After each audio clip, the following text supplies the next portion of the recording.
জন্ম হচ্ছে পুরনো ঢাকাতে, মানে পুরনো ঢাকার স্বাধীনতার পরে ওই পুরনো ঢাকার ওই এলাকাটাকে অভিজাত এলাকা হিসেবে গণ্য করা হতো, এমনকি এখনো করা হয় পুরনো ঢাকাতে। তো আমার বেড়ে ওঠা ওখানে, আমার স্কুল জীবন এবং আমার মানে শৈশব কৈশোর সবকিছু ওখানেই কেটেছে। জি। আমার স্কুলটা ছিল আমাদের এলাকাতেই, সরকারি একটা উচ্চ বিদ্যালয় ছিল, সেখানেই আমার পড়াশোনা। এবং আমরা হচ্ছে 3 ভাই 3 বোন এবং মধ্যবিত্ত সম্ভ্রান্ত। 3 ভাই 3 বোন। বাবা কি করতেন? আমার বাবা হচ্ছে পুরনো ঢাকার ব্যবসায়ী ছিলেন, ওনার ছিল লোহার বিজনেস।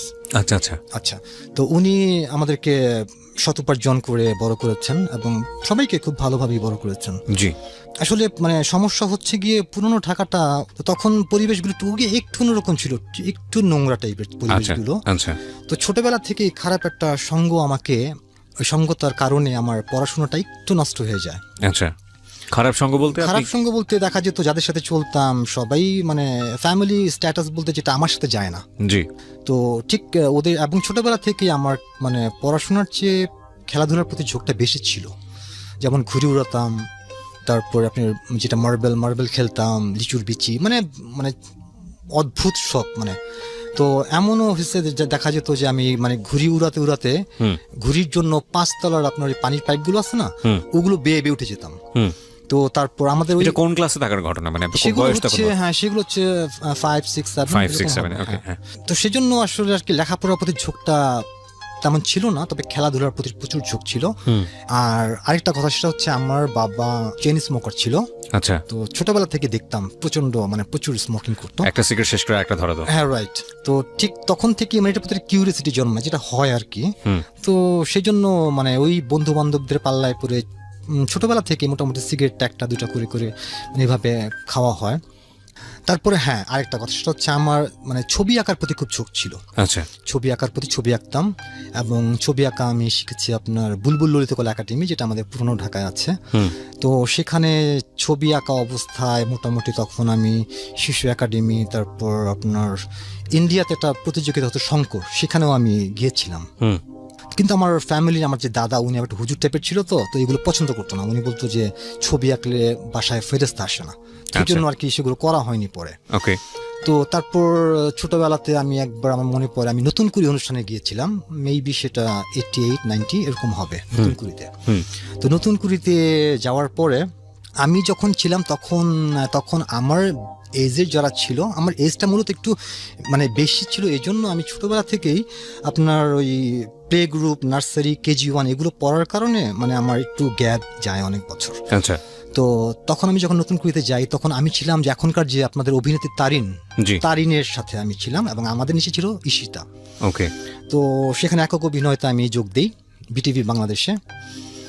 তখন ওখানে আমাকে যখন ডাকা হলো মানে আমার অভিনয় দেখার জন্য, তখন স্টেজ মানে বিচারক মণ্ডলীতে ছিলেন তখনকার জনপ্রিয় অভিনেতা হুমায়ুন ফরিদি, আসাদুজ্জামান নূর, মেবি আলী জাকের, রাইট। হ্যাঁ, তো তখন তারা আমাকে বললো, মানে তখন আমার লুঙ্গিটা ছিল একটু শর্ট, লুঙ্গিটা শর্ট হওয়ার কারণে আমার পায়ের লোমগুলো দেখা যাচ্ছিল, পায়ের লোমগুলো। হ্যাঁ, তো আসলেই বয়সটা একটু বেশি ছিল আমার।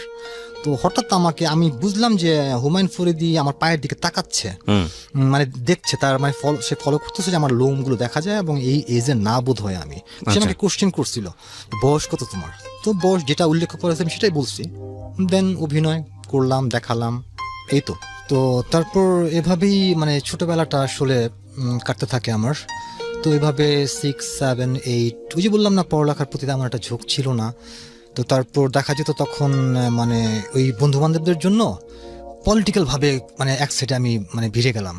এভাবেই তখন আমাদের কিছু বন্ধু বান্ধব ছিল যারা তখন ড্রাগস নিত আর কি। তো আমার আসলে ড্রাগস মানে আমার মানে দেখা যেত যাদের সাথে চলতাম সবাই তো ড্রাগস নিত। তো সেখানে ওই যে বলে না, সঙ্গ দোষে মানুষ খারাপ হয়, তো আমিও নিতাম হালকা পাতলা, বাট লিমিটের ভেতর থাকতাম সব সময়, কখনই লিমিট ক্রস করতাম না।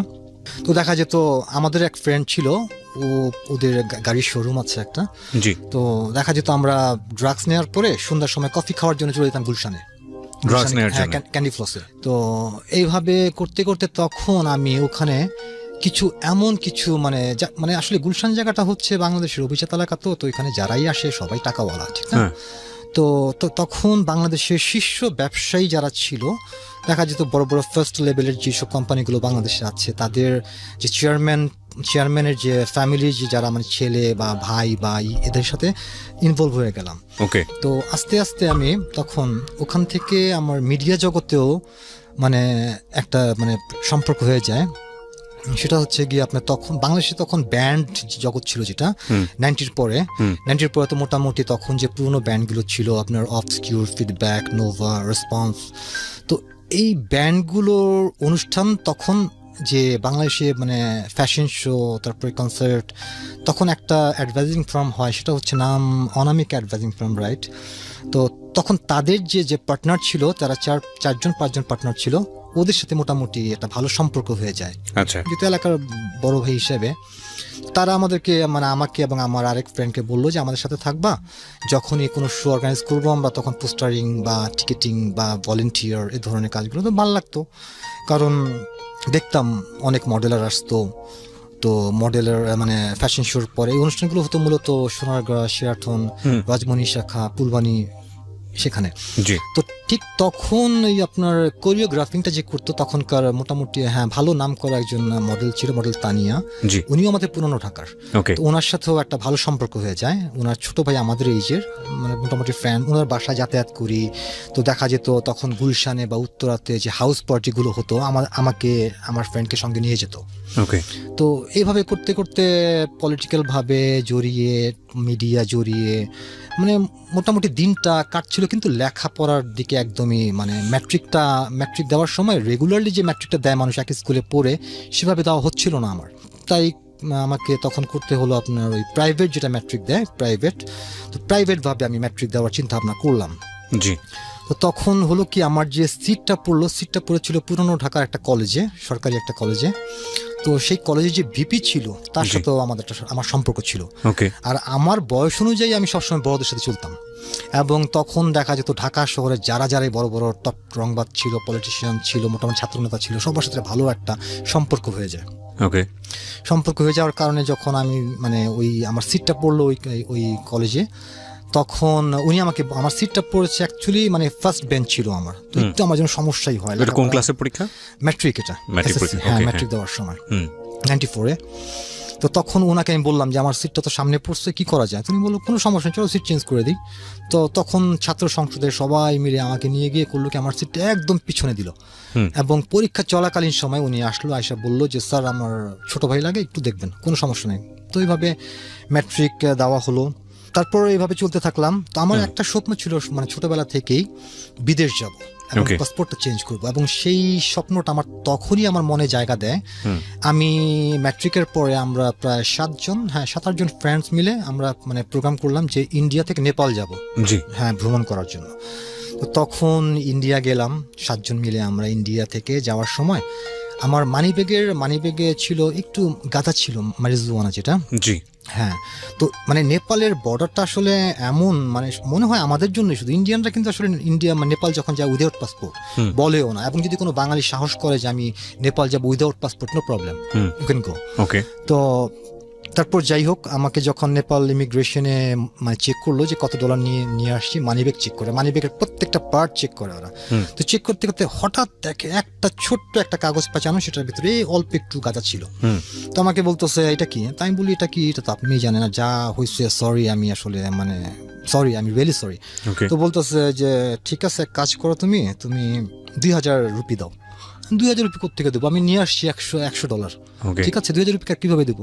তো বলতেছে তাহলে ঠিক আছে, ওকে। তো উনি তখন ওনার পাশে একজন অফিসার ছিল, ইমিগ্রেশন অফিসার, ওনাকে বললো যে স্যার ওনার সাথে গাঁজা পাওয়া গেছে। তো অফিসার বলতেছে গাঁজা পাওয়া গেছে, এক কাজ করো, একটা সাদা পেপার না, হোয়াইট পেপারসে ওনার নামগুলো লিখে মাদক দ্রব্য আইনে ওনাকে একটা কেস করে দেশে পাঠিয়ে দাও। আচ্ছা। তো আসলেই তখন মানে প্রথম জীবনের দেশের বাইরে যাওয়া আর এই ধরনের একটা মানে সমস্যা পড়ে যাওয়া, এটা আসলে আমার জন্য তখন মানে একটা ভয়ঙ্কর পরিস্থিতি সৃষ্টি করে।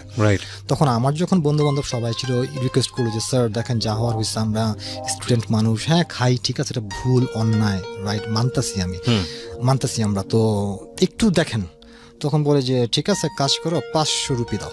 তখন 500 রুপি দিয়ে তারপর নেপাল ইন করলাম। ওকে। তো নেপালে যখন গেলাম, নেপাল যাওয়ার পরে একটা জিনিস আমার চোখে যেটা মানে আমার চোখে লাগলো সেটা হচ্ছে আমি ওখানে যেয়ে দেখি সব দরবেশ, মানে নেপালটা হচ্ছে মানে মন্দিরের দেশ বলা যায়, বড় বড় সব দরবেশ, এই জট চুলগুলো, জট লম্বা লম্বা চুল, আর গাঁজা ওপেন গাঁজা খায়। ওকে। তো যাই হোক, নেপাল ভ্রমণ করলাম, প্রায় 1 সপ্তাহ ছিলাম এবং ওটা অ্যাডভেঞ্চার ট্যুর ছিল। তো তারপর যখন ব্যাক করলাম, ওখান থেকে ব্যাক করে যখন আসি তখন একটা জিনিস খুব অদ্ভুত লাগলো নেপালে আমার, সেটা হচ্ছে ওখানে দেখা গেল মানে গ্রামের রাস্তাগুলো ভোরবেলা মানে সড়কের পাশ দিয়ে যে ক্ষেতগুলো দেখা যায় না, ও মানে আমার মধ্যে হয় টয়লেটের খুব সমস্যা নেপালে। হ্যাঁ, টয়লেটের খুব সমস্যা। তো মহিলা পুরুষ এক সিরিয়ালে। ইন্ডিয়াতে তো এই জিনিসটা আছে, ইন্ডিয়া তো এখনো আছে। হ্যাঁ, ইন্ডিয়াতে রাইট। আমি ভয়ানক আছে, কিছু হ্যাঁ। মুভিতে দেখছি, হ্যাঁ, এবং একটা মুভি বোধহয় কিছু রিলিজ হয়েছে, মুভি আমি টয়লেট ডকুমেন্টারিতে দেখলাম। টয়লেট না মুভির, হ্যাঁ আমি দেখছি মুভিটা। অদ্ভুত আসলে, এবং সত্য এগুলো সত্য। তো যেটা বাস্তব দেখলাম, তো দেখার পরে জাস্ট ভালো লাগলো। তো তখন তো আসলে মানে ফেসবুক বা মোবাইল এগুলো ছিল না, তো ছবি তুলতে পারি নাই। এখন যেমন মানুষ কিছু হলে ছবি তুলে দেয়। ছবি তুলে ফেলে, ছবি তুলে ভিডিও করে দিয়ে দেয়। হ্যাঁ, তো যাক বাংলাদেশে আসলাম। বাংলাদেশে আসার পরে তখন ওই যে তখন হচ্ছে কি মানে পুরনো ঢাকাতে আমাদের এক বন্ধু ছিল, ও তখন মানে থানা পর্যায়ে সভাপতি ছিল। আচ্ছা। তো আমাদের মোটামুটি রেগুলার একসাথে আড্ডা মারতাম, মানে সব দিকে আড্ডা মারতেছি, এদিকে পলিটিক্যাল আড্ডা মারতেছি, এদিকে ওই বন্ধু বান্ধবের সাথে আড্ডা মারতেছি, এটা করতেছি, মানে সব লেখাপড়া ছেড়ে শুধু এগুলোই। তো এইভাবে করতে করতে হঠাৎ একটা পিকেটিং এর সময় ওই ক্লাবের পাশে একটা ব্যাংক ছিল, জি। Islamic bank right. তো ওই ব্যাংকে আমরা যখন পিকেটিং এর সময় ককটেল মারা অবস্থায় গ্লাস ফেটে যায়, ব্যাংকের গ্লাস ফেটে যাওয়ার পরে তখন করলো কি, আমাদের ওই ব্যাংক থেকে আমাদের ক্লাবের নামে একটা মামলা দেওয়া হলো এবং উল্লেখ করা হলো এই কয়জন। তো এভাবে তখন ছন্ন ছাড়া হয়ে গেলাম। আমার বাসা থেকে প্রচন্ড চাপ দেওয়া হচ্ছে, লেখাপড়াও করতেছি না আসলে। মানে আমার ফ্যামিলিতে সত্য কথা বলতে গেলে একমাত্র আমি সবচেয়ে পড়াশোনার দিকে নিচে, কারণ আমার ফ্যামিলিতে সবচেয়ে কম শিক্ষিত যে সেও আমার একমাত্র বোন, গ্রাজুয়েশন ও করছে, আর বাকি যারা আছে মোটামুটি অনেক ভালো শিক্ষিত তারা। ইভেন আমার ছোট ভাই ও দেশের বাইরে এখন আপনার পিএইচডি করতেছে। ওকে। তো তারপর এটা মানে তখন বিদেশে যাওয়ার জন্য আসলে খুব চেষ্টা করলাম, যেভাবে তো থাকা যাবে না দেশে, বিদেশে চলে যেতে হবে। তো তারপর আমার এক কাজিন ছিল, উনি সৌদি আরবে থাকতো। তো ওনার সাথে কিভাবে যেন কন্ট্যাক্ট করা হয়েছে, আমার মা বাবা অথবা হয়তো কন্ট্যাক্ট করছে, বা আমার কাজিনের মা কন্ট্যাক্ট মানে খালা, সে কন্ট্যাক্ট করছে। তো তখন সে বললো যে এক কাজ করো, আমাদের বস সামনের সপ্তাহে বাংলাদেশ আসবে এবং আসার সময় ভিসা নিয়ে আসবে। তো তোমাদের কথা বলছি, 70,000 টাকা করে নেবে, তোমাদেরকে নিয়ে আসবে উনি। ওকে। হোটেলের জব। তো তারপর যেই কথা সেই কাজ, আসলো উনি প্রায় 10-15 দিন পর আসলো। তো আপনি ফার্স্ট কোন দেশে গেলেন? ফার্স্ট আমি সৌদি আরবে গেলেন। কত সালের দিকে? চাকরির উদ্দেশ্যে 2000 সালে। 2000 সালে। যাই হোক, তো একটা লম্বা সফর দেওয়ার পরে আমি সৌদি আরব নামলাম, সৌদি আরবের মদিনা মনোয়ারাতে। এবং যাওয়ার আগে যেটা আমি শুনেছিলাম সেটা হচ্ছে মদিনা মনোয়ারা হচ্ছে সৌদি আরবের সবচেয়ে আসলেই সত্য যেটা পবিত্র স্থান, এবং ওখানকার মানুষগুলো একটু অন্যরকম হয়। আমরা একটা বিরতি নেব প্রিয় শ্রোতা, এই পর্যায়ে ছোট্ট একটা বিরতি। আপনারা শুনছেন সিক্রেটস, ঢাকা FM 90.4-এ। আজকে আমাদের এখানে তার নিজের জীবনের সিক্রেট বলছে আলম, এবং বিদেশের বুকে পাড়ি জমানো, সৌদি আরবে গিয়েছে উনি মাত্র 24 বছর বয়সে, এবং সেখানেই শেষ নয়, সেটা কেবলমাত্র শুরু। আমরা এই ব্যাকগ্রাউন্ড থেকে ওনার জীবনের আসলে কি এমন সিক্রেট যেটা আজকে উনি এখানে রিভিল করতে এসেছেন, সেই আকাঙ্ক্ষা নিয়ে ছোট্ট একটা বিরতি নেব। মাত্র 2 মিনিট পর আবারও ফিরে আসছি, আশা করছি আমাদের সাথেই থাকবেন। Secrets, something beyond entertainment. স্ত্রী করলে যে ধরনের গরম একটা গন্ধ বের হয় না কাপড় থেকে, ঠিক সেরকম একটা গন্ধ বের হচ্ছে কাপড় থেকে এতটা মানে রুক্ষ শুষ্ক ওয়েদার যেটাকে বলে। তো যাই হোক, গেলাম সৌদি আরবে, এবং পরের দিন আমাকে আমার কাজ বুঝিয়ে দেওয়ার জন্য আমাকে যে কাজটা, সেটা ছিল আপনার বাংলাদেশে যেমন করে না কাবাব, বড় কাবাব পোড়া, তো সেই ধরনের ওইখানে একটা খাবার আছে, সেটা হচ্ছে আরাবিয়ান ফুড, নাম হচ্ছে আলফাহাম। আচ্ছা। আলফাহাম সেটা হচ্ছে আপনার কয়লার মধ্যে লম্বা অনেক, সেখানে আপনি একসাথে আপনার 20-25টা মুরগি আপনার পোড়াতে হয়। ওকে। হ্যাঁ, মুরগি পোড়াতে হয়। সেই কাজটা আমাকে দেওয়া হলো, এবং সেটা আমি যাওয়ার সময় দেখলাম যে ইন্দোনেশিয়ান একটা ছেলে করতেছে। তো আমাকে বললো ছুটিতে যাবে, এই কাজটা তুমি ওর কাছ থেকে শিখবে, শেখার পর তুমি করবে। তো এখানে ওই হোটেলে বাংলাদেশি স্টাফ আরো 8-10 জন ছিল, এক একজন এক এক রকম কাজ করে। তো আমাকে ওই কাজটা শেখানোর পর আমি যেটা দেখলাম যে প্রচণ্ড আগুনের তাপ, ভেতরে বাইরে আগুনের তাপ, মানে আর কোনোদিন কাজ করিনি, তারপরেও ভাল লাগতো এই জন্য বিদেশে আসছি, নতুন জীবন, একা স্বাধীনতা, মানে ওপেন সিগারেট খাবো, কেউ কিছু বলার নাই, যা করবো নিজের মন মতো করবো, কোনো বাধা দেওয়ার কেউ নাই। তারপর কাজ করতেছি, কাজটা শিখলাম। তো সৌদি আরবে একটা জিনিস সেটা হচ্ছে ওরা খাবার সাধারণত বাসায়, আবার আমার বোধ হয় রান্না খুব কমই করে ওরা। আচ্ছা, দেখা যায় নামাজের মানে সময়, নামাজটা যখন শেষ হয় তখনই হোটেলগুলো প্রচন্ড ব্যস্ত হয়ে ওঠে, আচ্ছা। এবং তখন যে 1-2 ঘন্টা যে বিজনেস হয়, সারাদিনের যে আপনি যতটুকু কাজ করছেন যে ক্লান্তি, ঠিক ওই 2 ঘন্টাতে আপনি তার চেয়ে বেশি ক্লান্ত মানে ওই সময়টাতে একদম রাফ চলে, প্রচন্ড। এবং ঠিক ওই কাজটা করার ক্ষেত্রে আমার যেটা হয়েছে সেটা হলো কি, অ্যারাবিয়ান ভাষাটা খুব অল্প সময়তে আমি আয়ত্তে নিয়ে আসি। ওকে। দেখা যেত সারাদিন অ্যারাবিয়ানদের সাথে কথা বলতে হতো, এবং প্রথম থেকে আমি একটা জিনিস যদি শিখি আমার সেটা মনে থাকে। এমন কি আমি ছোটবেলায় যখন আমি মানে ছোট স্কুলে ছিলাম তখন হঠাৎ চলার পথে একটা জাপানিজ ল্যাঙ্গুয়েজ বই একটা পেয়েছিলাম আমি। জি। তো সেই বইটা দেখে আমি জাপানিজ কিছু ল্যাঙ্গুয়েজ মানে ওখান থেকে শিখেছিলাম, এবং সেই ল্যাঙ্গুয়েজগুলো আমার এখনো মনে আছে। তো যাই হোক, এভাবে কাজ করতেছি, কাজ করতে করতে ভালোই চলতেছে আমার সকাল 9টা থেকে আমার ডিউটি সেই রাত 11টা পর্যন্ত। তো সৌদি আরবে অ্যাকচুয়ালি যারাই মানে দেখলাম, কারোর সাথে আসলে ম্যাচিং করাটা খুব টাফ হয়ে যায়। দেখা যায় বিভিন্ন ডিস্ট্রিক্টের লোক, আর সবচেয়ে বড় সমস্যা হচ্ছে আমরা যে বাংলাদেশি এটা এইভাবে কেউ মনে করে না। দেখা যাচ্ছে বিভিন্ন ডিস্ট্রিক্টের যারা, কেউ বরিশাল, রাজশাহী, ফরিদপুর, দিনাজপুর, এভাবে গ্রুপিং। আর দ্বিতীয়ত আমি যেটা দেখলাম সেটা হচ্ছে গিয়ে পলিটিক্যাল ব্যাপারটা আসলে এমন একটা অদ্ভুত বাঙালির রক্তের সাথে মিশে আছে। এটা পৃথিবীর যেখানেই যাবেন আপনি দেখবেন প্রত্যেকটা জায়গায় বাংলাদেশের পলিটিক্যাল ব্যাপারটা আছে। এটা আসলে খুব নোংরামি, কারণ আমি বিদেশে আসছি কাজ করার জন্য, অর্থ উপার্জনের জন্য, আমাকে থাকতে হবে সেই চিন্তাধারা নিয়ে। আমি কেন এখানে আসবো পলিটিক্যাল ব্যাপার নিয়ে, এবং কি লাভ? কোনো লাভ নেই, কোনো লাভ নেই। আপনার যে পলিটিক্স করতে মনে হয় আপনি বাংলাদেশে যান। তো যাই হোক, এভাবে চলতে থাকলো। আর দ্বিতীয়ত হচ্ছে আমার যে বস ছিল উনি ছিল আফগানিস্তানের মানে আফগানিস্তান বংশভূত সৌদি নাগরিক।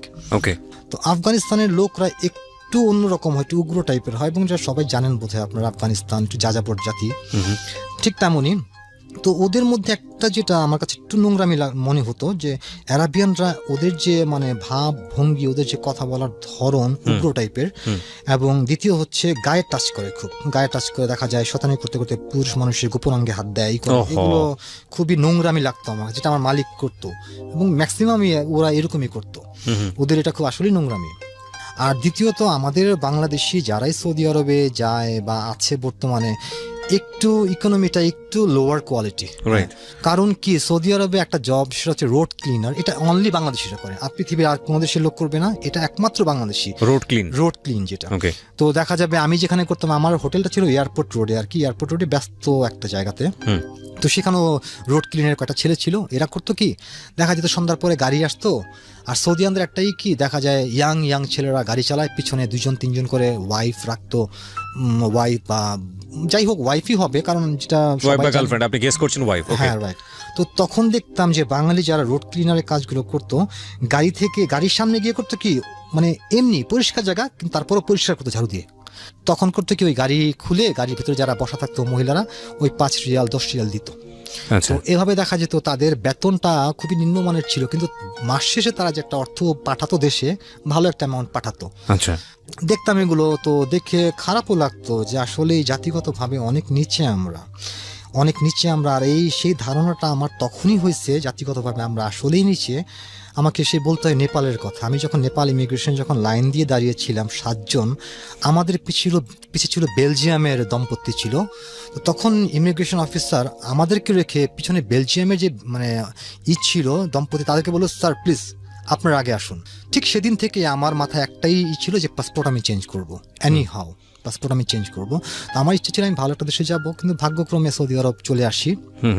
তো তারপর আর কি এভাবে চলতে থাকে। তো আমার আসলে মেইন সমস্যা হচ্ছে মানে কারোর সাথে মানে মন মানসিকতায় ম্যাচিং হতো না। আমি সবাইকে বলতাম এগুলো আপনারা কেন করবেন, এটা সবার, এটা যেহেতু সবাই জায়গাটা আমরা ব্যবহার করি, আজকে আমরা করবো কালকে ওরা করবে।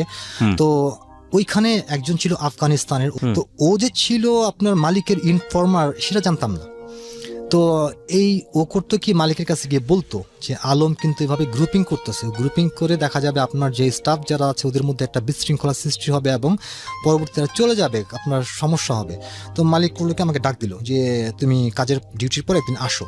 তো আমি গেলাম সন্ধ্যার পরে, কাজ শেষ করে নামাজের সময় যাওয়ার পরে আমাকে বলতেছে যে কি ব্যাপার, তোমার নামে কি শুনি? আমি বললাম যে কি শুনেন বলেন।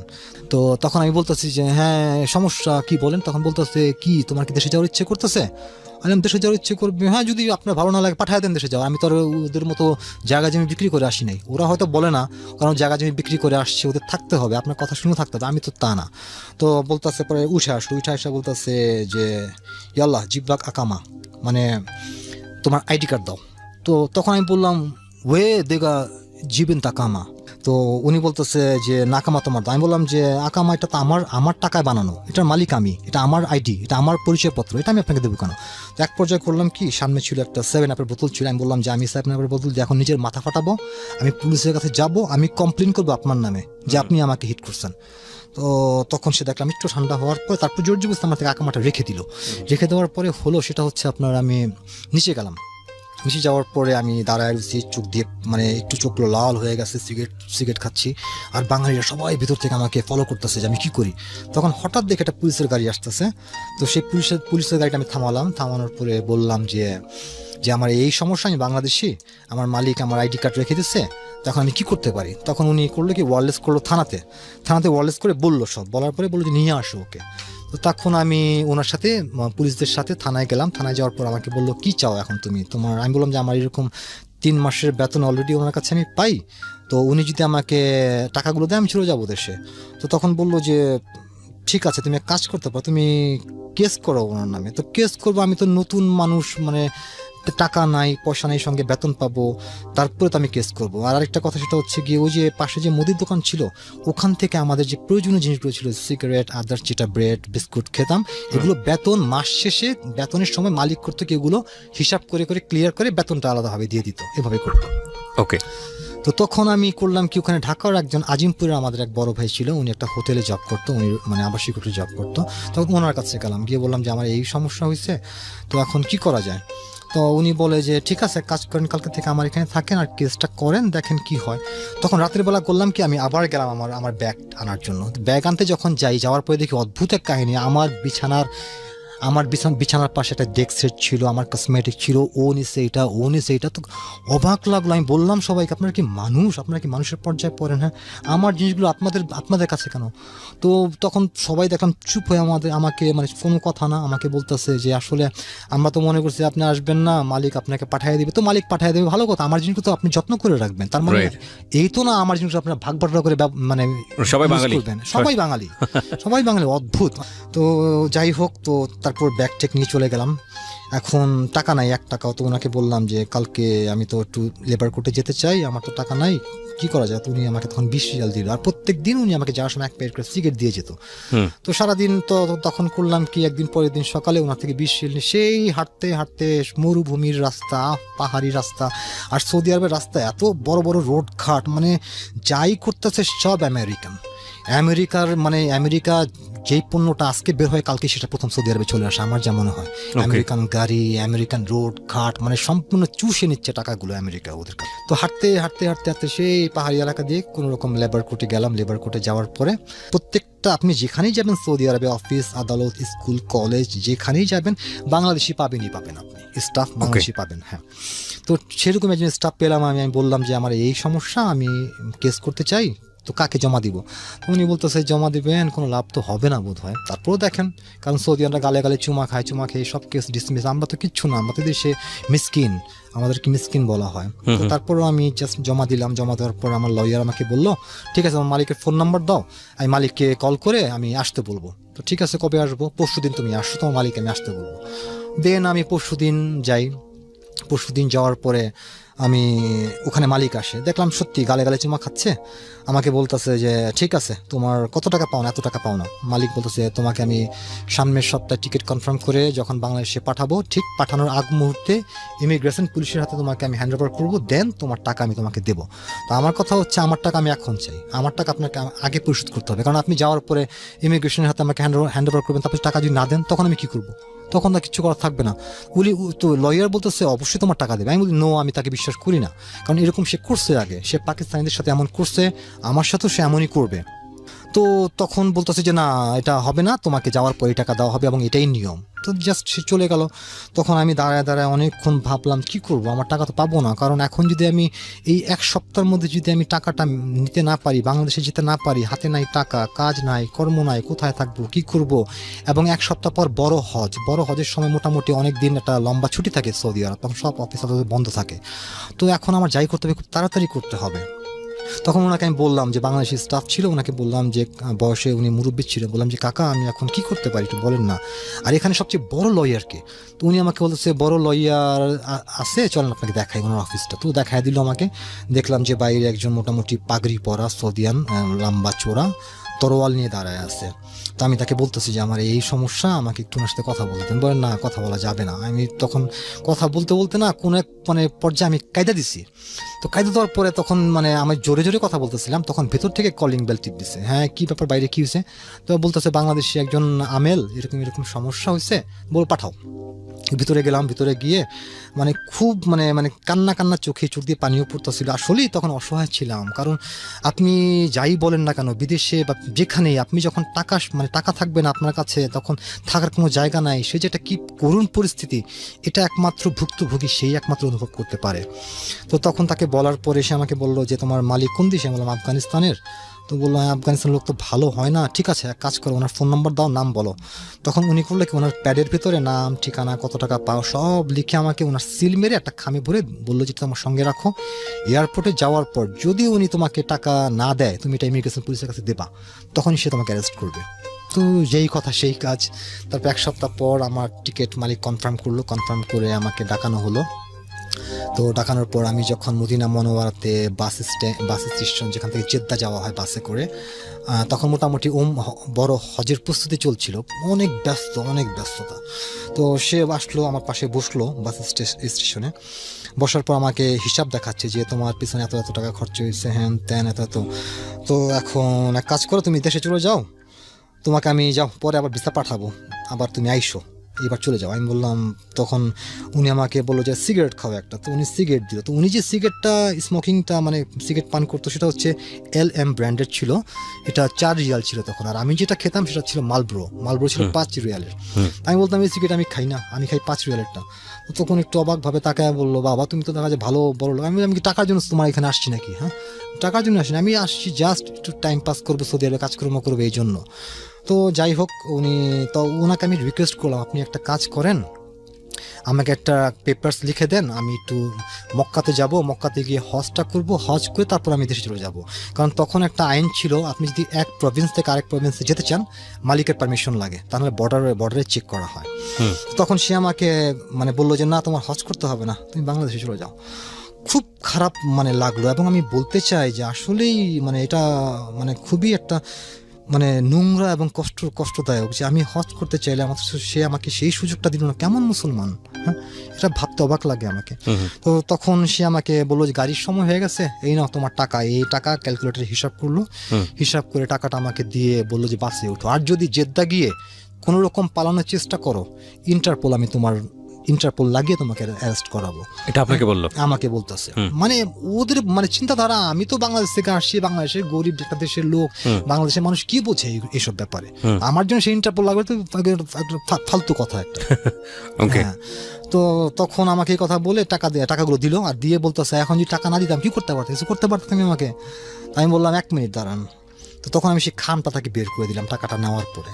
তো সে খামটা বের করে যখন পড়ার পরে দেখতেছে, পড়ার পরে আমাকে সে সবকিছু পড়ার পরে আমার দিকে তাকায় বললো যে ইনতা শয়তান কাবীর, তুমি অনেক বড় শয়তান। তো এই কথা বলার পরে তখন জেদ্দা চলে আসলাম। জেদ্দা চলে আসার টাকাগুলো দিল আপনাকে? হ্যাঁ, টাকা দিয়ে দিছে। টাকা দেওয়ার পরে আমি তাকে পেপারসটা দেই। তো পেপারসটা দেওয়ার উদ্দেশ্য ছিল যে তুমি দেখো তুমি যেমন নিজেকে বুদ্ধিমান মনে করো না, আমি কিন্তু তোমার চেয়ে বুদ্ধিমান কম না। তো তারপর জেদ্দা চলে আসলাম। জেদ্দা আসার পর ভালো লাগলো, জেদ্দার পরিবেশ একটু অন্যরকম মনে হলো, একটু উন্নত। তো ভাবলাম যে থাকবো, আবার চিন্তা করলাম না থাকবো না, ভালোই লাগে না, আর ভাল লাগে না, আসলেই ভালো লাগলো না। তারপর চলে আসলাম, চলে এসে বাংলাদেশে চলে আসার পরে বাসায় যখন আসলাম, হঠাৎ গেট নক করলাম, আম্মা গেট খুললো। গেট খোলার পরে বলতেছে, বা কী অবস্থা, তুমি কোথেকে আসলা? আমি বললাম আমি তো চলে আসছি, না বলে চলে আসছি। হ্যাঁ, আসার আগে সেটা হচ্ছে গিয়ে আমি যখন এয়ারপোর্টে নামলাম, বাংলাদেশ এয়ারপোর্টে 1.5 বছর পরেই আমার কাছে মনে হচ্ছে মানে কোন দেশে আসলাম, আফ্রিকার একটা দেশে আসলাম। মানুষগুলো কেমন কালা কালা, রাস্তাঘাটগুলো কেমন অদ্ভুত লাগে, ধুলা বালি, মানে 1.5 বছর পরেই আমার কাছে এটা মনে হয়েছে। তো যাক, বাসায় আসলাম। তারপর আসার পরে আবার সেই আগের মতো করে আস্তে আস্তে আবার সেই পলিটিক্যাল ভাবে জড়িয়ে যাওয়া, আবার সেই আড্ডাবাজি। তো আসার পরে যখন বন্ধু বান্ধবের সাথে দেখা করতাম, নিজের কাছে একটু ভালো লাগতো। আমি একটু মানে বাংলাদেশের লোক কিন্তু একটু হ্যাংলাই হয়, ঠিক না? তো নিজেকে একটু ভালো লাগতো। তখন আমার যে পুরনো যারা বান্ধবী ছিল, সেই মডেলার, তাদের সাথে দেখা করলাম, মানে সবার সাথে করতে করতে কিন্তু মাথায় একটাই ছিল, আবার দেশ ছাড়তে হবে আমাকে। কারণ আমার বাংলাদেশে আসার পরে প্রায় 1 বছরের মাথায় দেখলাম আবার সেই স্বাস্থ্যের অবনতি হচ্ছে, আবার সে অবনতি হচ্ছে। আর তখন বাংলাদেশে আসার পরে মোটামুটি ড্রাগসে একটু ঝুঁকে যাই বেশি। ভালো লাগতো, নিতাম জাস্ট শখের বসে।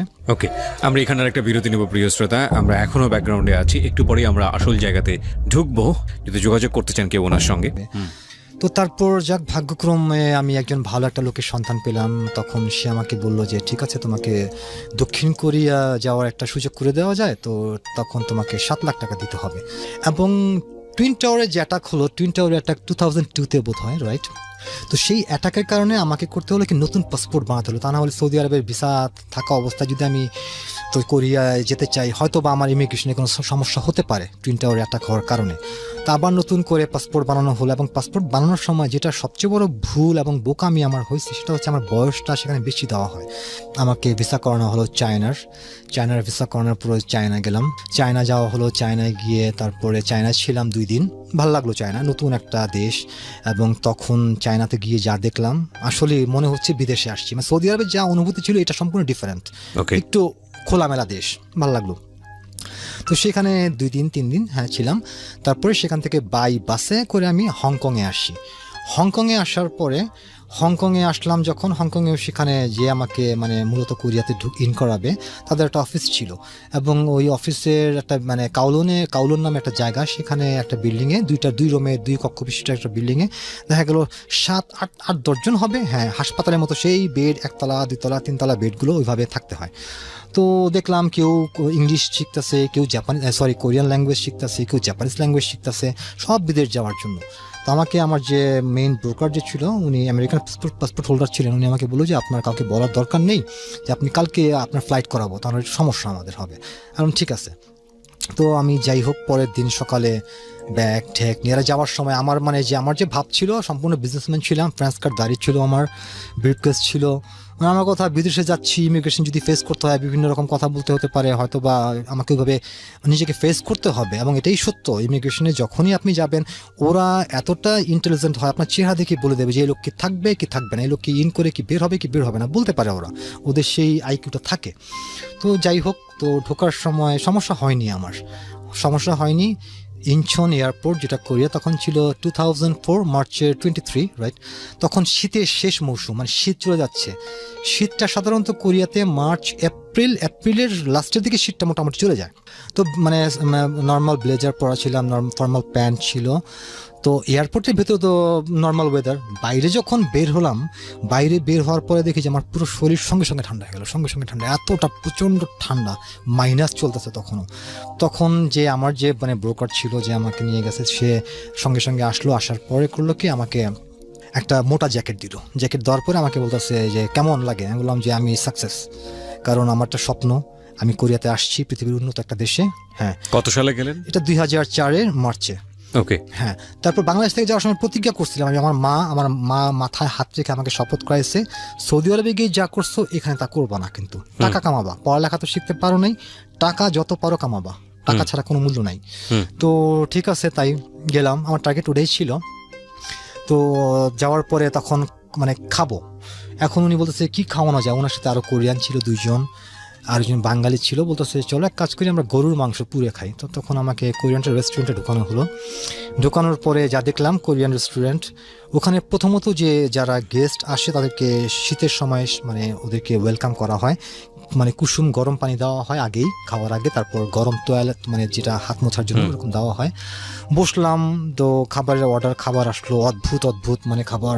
ওদের খাবারগুলো হচ্ছে কি দেখা যায় ভেজিটেবল, প্রচুর ভেজিটেবল থাকে এবং ছোট ছোট ছোট ছোট বাটিতে 20-25 পদের আইটেম থাকে এরকম খাবার। এবং দুটা মানে কাঠি দেওয়া হলো, কাঠি চামচ দেওয়া হলো। তো তখন মানে একটু অন্যরকম লাগতেছে আমার কাছে, ভালো লাগতেছে। বাইরে সুন্দর দেখতেছি মেয়েরা, শীতের মধ্যেও মেয়েরা, ওই শীতের মধ্যেও দেখা যায় আইসক্রিম খায়, মিনি স্কার্ট পরে শীতের মধ্যেও ওরা, ওদের কাছে শীতটা কমই লাগে। তো তারপর সেখানে খাওয়ার পরে তারপর হলো কি আমাকে আমার এক রিলেটিভের কাছে উনি দিয়ে আসলো, পরের দিন দিয়ে আসলো এবং ওনার টাকা পয়সা যা মানে পেমেন্ট করা ছিল সব দেওয়ার পরে দিয়ে আসলো। তো তখন যেটা হচ্ছে আসলে আমার যে আমি যেখানে যাই সেটা একটু গ্রাম ছিল এবং ওইখানে মানে কোরিয়ায় যারা মূলত যারা ফরেনিয়ার, যারা শ্রমিক, যারা থাকি ওইখানে রেসিডেন্সটা আসলে দেওয়া হয় কন্টেনার বক্স, হ্যাঁ কন্টেনার বাক্সের মতো দেওয়া হয় এবং ভিতরে যে ইন্টেরিয়ার যেটা থাকে সেটা অনেক সুন্দর থাকে, ভিতরে কিচেন, বাথরুম যাবতীয় সব কিছু থাকে। তো কন্টেনার বাক্সের ভিতরে থাকা হলো, দেওয়া হলো। তো কালকে থেকে আমার কাজ দেখা হবে, 2-3 দিন রেস্ট নেওয়ার পরে আমার জন্য কাজ দেখতেছে। তো কাজ দেখতে দেখতে করলো কি একটা কাজ ফ্যাক্টরিতে ঠিক করা হলো। তো সেখানে 1 মাসের জন্য কাজ করলাম। কাজ করার পরে মোটামুটি মানে প্রথম যেটা সেটা হচ্ছে কি অনেক হার্ড ওয়ার্ক আমার কাছে মনে হচ্ছিল এবং পরের দিন ঘুম থেকে ওঠার সময় পুরো শরীর ব্যথা, প্রচণ্ড ব্যথা, কাজ করতে আর মন চায় না, আবার যাব, কিন্তু তারপরেও যেতে বাধ্য। তারপর যাই হোক এভাবে কাজ করতে করতে 1 মাস কাজ করলাম। 1 মাস কাজ করার পরে সেখান থেকে আমাকে বেতন দিয়ে মানে আমাকে মানা করে দেওয়া হলো, কারণ 1 মাসের জন্য প্রয়োজন ছিল। তো তারপরে ভালো কাজ কোথায় পাবো আমার যে রিলেটিভ ছিল উনি করলো কি অন্য সব জায়গায় যোগাযোগ করলো। আর ওই এলাকাটা একটু এমন ছিল ইমিগ্রেশনের খুব মানে বিপদ ছিল এখানে। ইমিগ্রেশন প্রচণ্ডভাবে রেট দিত, অবৈধ যারা সবাই একটু সতর্কভাবে কাজ করতো। যেহেতু আমি নতুন ওখানে সেজন্য আমার জন্য প্রথম ছিল সিকিউরিটির ব্যাপারটা। আমাকে মানে প্রথম সিকিউরিটি, আমাকে ভালোভাবে থাকতে হবে। তো তারপর করলো কি এক জায়গায় কাজের ঠিক হলো, কাজটা সেটা হচ্ছে বললো যে এক জায়গায় টেক্সটাইল মিলের একটা কাজ ঠিক করা হয়েছে, তো আপনি কাজটা করতে পারেন, ওখানে বাংলাদেশি হাজব্যান্ড ওয়াইফ কাজ করতেছে, তো ওইখানে একজন লোক লাগবে, তো নেক্সট উইকে আমি আপনাকে নিয়ে যাব। তো ঠিক আছে, নেক্সট উইকে উনি স্যাটারডে আসলো, আইসা আমাকে নিয়ে গেল এবং ট্রেনে করে সেখান থেকে মেবি 2-2.5 ঘন্টা হবে, ট্রেনে করে নিয়ে গেল একটা টেক্সটাইল মিলে। এবং যাওয়ার পরে আমি দেখলাম যে যখন পরিচয় করিয়ে দেওয়া হলো বাংলাদেশি দম্পতির সাথে, প্রথম দেখাতেই যাকে আমি দেখলাম, যে মেয়েটা, সে ঢাকার। তো ভাল লাগলো ওকে আমার, ওর যে মানে গায়ের কালার, ওর যে চেহারা, ফেস কাটিং, আসলে মানে ভালো লাগার মতোই। আচ্ছা। তো ওর হাজব্যান্ডটা দেখে আমার কাছে ভালো লাগলো না। হাজব্যান্ডটা বয়সে ওর চেয়ে অনেক বেশি হবে। ওনার হাজব্যান্ড ছিল অনেক পুরনো, অনেক দিন যাবত অবৈধ ছিল, বাট ওনার ওয়াইফ উনি ছিলেন লিগ্যাল, বৈধ ছিলেন। তো যাই হোক আমাকে ওখানে কাজে লাগানো হলো, কাজ দেখানো হচ্ছে, আমাকে কাজ ভালো লাগতেছে, যে টেক্সটাইল মিলের কাজ হচ্ছে, হাঁটাহাঁটির কাজ। তো সেখানে কাজটা মূলত হচ্ছে কি আপনার যখনই মানে একটা সুতো ছিঁড়ে যাবে তখন সেই সুতোটা আপনাকে আবার লাগিয়ে দিতে হবে। মূলত কাজটা হচ্ছে মানে হাঁটাহাঁটি করা। তো প্রচণ্ড পা ব্যথা, 12 ঘন্টার ডিউটি। তারপরেও আমার থাকার জায়গা তখন ঠিক হয়নি। আমি ওনাদের সাথে খাওয়া দাওয়া করতাম আর থাকতাম, পাশে একটা কন্টেনার ছিল, সেখানে পাকিস্তানি ছিল আমার রুমমেট। ওকে। তো এইভাবে আসলে ওনাদের যে ফ্যাক্টরিটা ছিল, ফ্যাক্টরিতে মোটামুটি ওনাদের বেতনগুলো 1 বছরের জন্য আটকে যায়। তো ওনার হাজব্যান্ড আমাকে বলতেছে যে এভাবে তো বেতন আটকে যায়, উনি নতুন লোক, ওনার বেতন আটকে গেলে সমস্যা, তুমি ওনাকে অন্য একটা কাজ দেখো, কাজ ঠিক করে দাও। তখন আমার কাজ ঠিক করা হলো ওখান থেকে 5 মিনিট দূরত্বের একটা পথ, একটা ফার্নিচার ফ্যাক্টরিতে। তো সেই ফার্নিচার ফ্যাক্টরিতে আমি কাজ করলাম, সেখানেও পাকিস্তানি আমার রুমমেট, ওর সাথে আমাকে থাকতে হবে, পাকিস্তানি রুমমেট। এবং সেই জন্য পাকিস্তানিদের সাথে মোটামুটি আমার একটা ভালো সম্পর্ক হয়ে যায় এবং মোটামুটি পাকিস্তানিদের কালচার, পাকিস্তানিদের ল্যাঙ্গুয়েজ, ওদের সাথে আমার একটা ভালো মিলে যায়। তো যাই হোক একভাবে থাকার কারণে, এবং আমি যেটা বুঝতে পারলাম যে আমার যে ওই ভাবি, যার কথা বলছি বাংলাদেশি দম্পতি, ভাবির প্রতি মোটামুটি একটু কুনজর ছিল, সবারই কুনজর ছিল, দেখতে সুন্দর ছিল।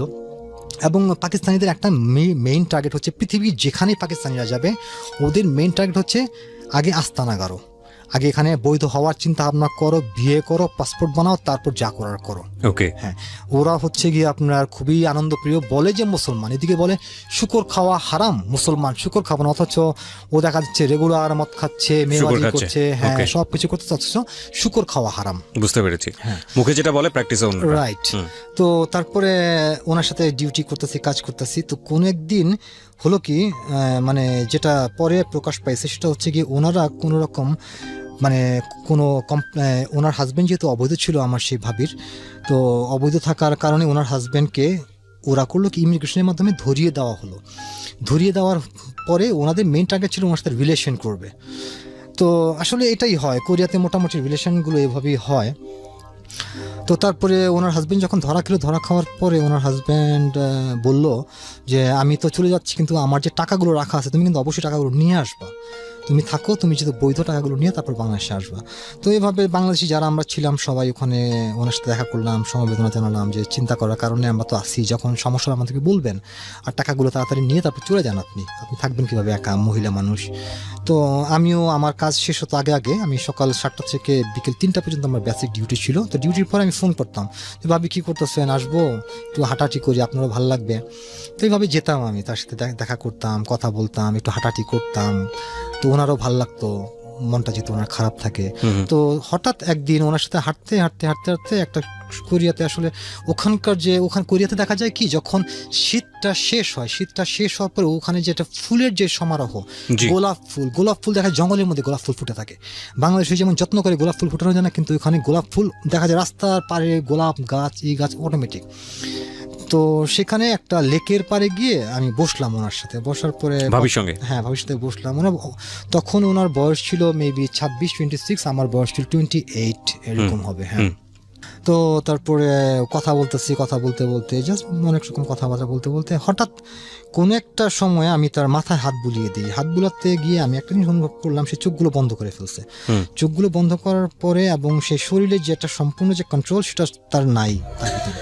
প্রিয় শ্রোতা, আমরা এখানে একটা বিরতি নিতে চাই। আজকে এখানে কনফিউজ করছেন আলম, যে কন্ট্রোলনেস একটু লুজ হয়ে গেছে। তো তারপরে আমাদের মধ্যে যেটা হচ্ছে সেটা হচ্ছে একটু আলিঙ্গন করা যাকে বলে, সেটা হয় আমাদের মাঝে। আমি ইন ডিটেলে যেতে চাই না, বিকজ এই অনুষ্ঠানটা অনেক ধরনের মানুষই শোনেন, বাট আমরা সিনারিটা বোঝানোর জন্য আপনাকে কিছু কোয়েশ্চেন করতে চাই। একটা হচ্ছে, আমি যেটা বুঝতে পারছি যে এই ভদ্রমহিলার সঙ্গে আপনার এক ধরনের অনৈতিক সম্পর্ক গড়ে ওঠে দেশে ওখানে থাকা অবস্থাতে, তাই কি? ওকে, এবং ভদ্রমহিলা তখনও ডিভোর্সি ছিলেন না? ওকে, তো আপনাদের প্ল্যান কি ছিল, মানে বিয়ে শাদী করে ফেলা নাকি এই ধরনের সম্পর্ক জাস্ট কন্টিনিউ করে? না, আমাদের প্ল্যান ছিল বিয়ে করবো আমরা। প্ল্যান ছিল বিয়ে করবে? ওকে, তো কি প্ল্যান ছিল? ভদ্রমহিলাকে দেশে ফিরবেন, ফিরে এসে ডিভোর্স দিবেন ওনার হাজবেন্ডকে বা সামথিং লাইক দিস? হ্যাঁ, সেটাই। তো ওনার সঙ্গে কি উনি সংসার করতেন না, নাকি আপনাকে পাওয়ার পরেই আলটিমেটলি লাইফে এরকম সিদ্ধান্ত? হ্যাঁ, আমার সাথে সম্পর্ক হওয়ার পরেই যেগুলো আমি শুনতে পাই সেটা হচ্ছে কি আসলে বয়সের ডিফারেন্স ছিল, মন মানসিকতায় ম্যাচিং হতো না, যেগুলো পরে আমাকে সে শেয়ার করছে। মানে তার আগে থেকে সে ডিস্যাটিসফাইড ছিল না, কিন্তু আপনাকে পাওয়ার পরেই ওনার লাইফে মনে হয় যে না ঠিক আছে, আপনি বেস্ট ওনার চাইতে। হ্যাঁ, সেটা। ওকে, তার মানে বলা যেতে পারে সাজানো সংসারে কেউ একজন ঢুকেছিল, আলটিমেটলি সংসারটা স্ম্যাশ হয়ে যেতে পারতো। হয়েছে কি আসলে? হ্যাঁ, সেটাই হয়েছে। এখন বর্তমানে কি অবস্থা জানি না, তবে আমি যেটা আপনার সঙ্গে সম্পর্ক ছিল কত? আমার সাথে সম্পর্ক কোরিয়াতে 1 মাস ছিল। তো 1 মাসের মধ্যে কি তাদের ডিভোর্স হয়ে যায়? না, ওর মূলত টার্গেট ছিল ও বাংলাদেশে যাবে, হাজব্যান্ডের কাছে ওর যে মানে যে জুয়েলারি কিছু আছে প্রায় 25-30 ভরির মতো আমাকে যেটা বলছে, ওগুলো সে নিবে, নেওয়ার পরে ডিভোর্স দেবে, then come back again Korea and marry with me. Okay, হ্যাঁ। তো রেজাল্ট আপনাদের ফিনিশিংটা হলো কিভাবে? ফিনিশিংটা হলো কি আসলে ও বাংলাদেশে যখন যায় তখন ওই যে বললাম না পাকিস্তানি একজন রুমমেট ছিল, ওর সাথে ওর হাজব্যান্ডের মোটামুটি কন্টিনিউ যোগাযোগ হতো। তো উনি ওর হাজব্যান্ডকে বলছে যে এরকম তোমার ওয়াইফ কালকে বাংলাদেশে আসতে ঠিক এতটার সময়। তখন উনি করলো কি ওনার বন্ধু বান্ধবদেরকে নিয়ে এয়ারপোর্টে ওর ওয়াইফকে একদম সঙ্গে সঙ্গে ধরে পাসপোর্টটা ছিঁড়ে ফেলে। তো পাসপোর্টটা ছেঁড়ার ফলে ও তো কোরিয়া আসতে পারবে না, এবং ও মোটামুটি 2বার, যেটা আমি পরে শুনেছি, 2বার সুইসাইড অ্যাটেম্প মনে হয় ও বাংলাদেশে। হ্যাঁ, বাংলাদেশে।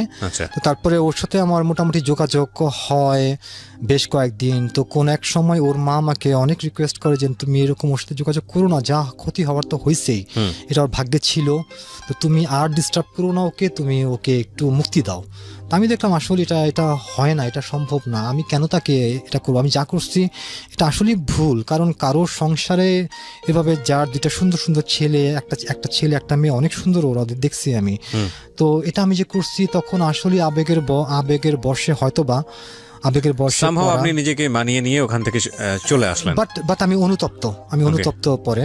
নিশ্চয়ই আপনি অনুতপ্ত, নইলে তো আপনি আজকে সিক্রেটস অনুষ্ঠানে আসতেন না। তো কারণ একটা কথা আছে যে ভয়ানকতম অপরাধ হচ্ছে একটা সংসার ভেঙে দেয়া।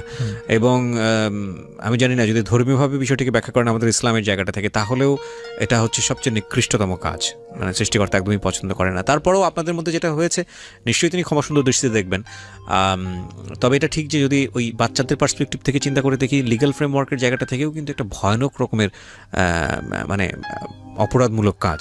আপনাকে বলছি কথাটা, শুধু আপনি তো জানেন বিষয়টা, অবশ্যই রিয়েলাইজ করেছেন যে কারণে সিক্রেটসে এসেছেন, কিন্তু আপনার এই ঘটনা দিয়ে যারা আজকে রেডিও শুনছেন তারা যেন ওই ব্যাপারটা রিয়েলাইজ করতে পারেন যে না, আমি আমার সংসারে হ্যাপি হই আর না হই, হয়তো বা ক্ষণিকের জন্য মনে হতে পারে, যেটা হয় খুব ন্যাচারালি, আপনারও নিশ্চয়ই লাইফে অনেকবার হয়েছে যে আমরা খুব মনের অজান্তেই কম্পেয়ার করে ফেলি, মানে নিজের ওয়াইফের সাথে হয়তো বা দেখা গেল খুব কাছাকাছি পরিচিত জন কোন একটা মনের অজান্তেই কম্পেয়ার করে ফেলি, এবং তখন মনে হয় যে না, আমি বোধহয় সুখী না। আমরা কিন্তু ওই মানুষটার ডিফল্টগুলো জানি না, কারণ যে মানুষটাকে আপনি আপনার ওয়াইফের চেয়ে বেটার মনে করছেন, এটা তো ওয়াইফ থাকা অবস্থায় বা হাজব্যান্ডের থেকে বেটার মনে করছেন, আপনি তো ওই মানুষটাকে চেনেন না বা জানেন না অতটা যতটা আপনি আপনার ওয়াইফকে চেনেন। আপনি হয়তো কাছাকাছি মিশলে দেখবেন যে আপনার ওয়াইফের চাইতেও অনেক অনেক বড় বড় মানে সমস্যা ওনার মধ্যে আছে। তো এই ব্যাপারগুলোকে যতটা না পাত্তা দেওয়া যায়, আমি এই কথাটা এই কারণেই বলছি যে ওই ভদ্রমহিলা হয়তো তার হাজব্যান্ড, আপনি লাইফে আগ পর্যন্ত বুঝতে পারেনি যে তার জীবনটা কতটা সুন্দর হতে পারতো, কিন্তু আপনি যাওয়ার পরে সে মনে করছে আহা, জীবনটা তো এটাই। এবং তখন তো সাজানো গোছানো সংসারটাকে সে মনে করেছে না, এখান থেকে বের হয়ে এলেও দুটো বাচ্চার কষ্টের কথা হয়তো তার মাথায় আসেনি যে আপনার সঙ্গে সে হ্যাপি হতে চায়। এবং এটা কিন্তু একটা বিশাল ডিসিশন ছিল, তার মানে নিশ্চয়ই তার লাইফে কোনো না কোনো গ্যাপ ছিল। তো যাই হোক, সামহাও আপনি ওখান থেকে বের হয়ে আসতে পেরেছেন এবং এটা হয়নি শেষ পর্যন্ত, এটা ভেরি গুড। ওকে, তারপর কি হলো? তো আমি সেখান থেকে নিজেকে সরিয়ে নিয়ে আসি। তারপরে আসলে মূল সমস্যা ছিল আমার, কোথাও আমি সেটিং হতে পারছিলাম না, মানে কোথাও কাজ করি 1 মাস, কোথাও 2 মাস, ভাল লাগে না, মন বসে না, ভাল লাগতেছিল না।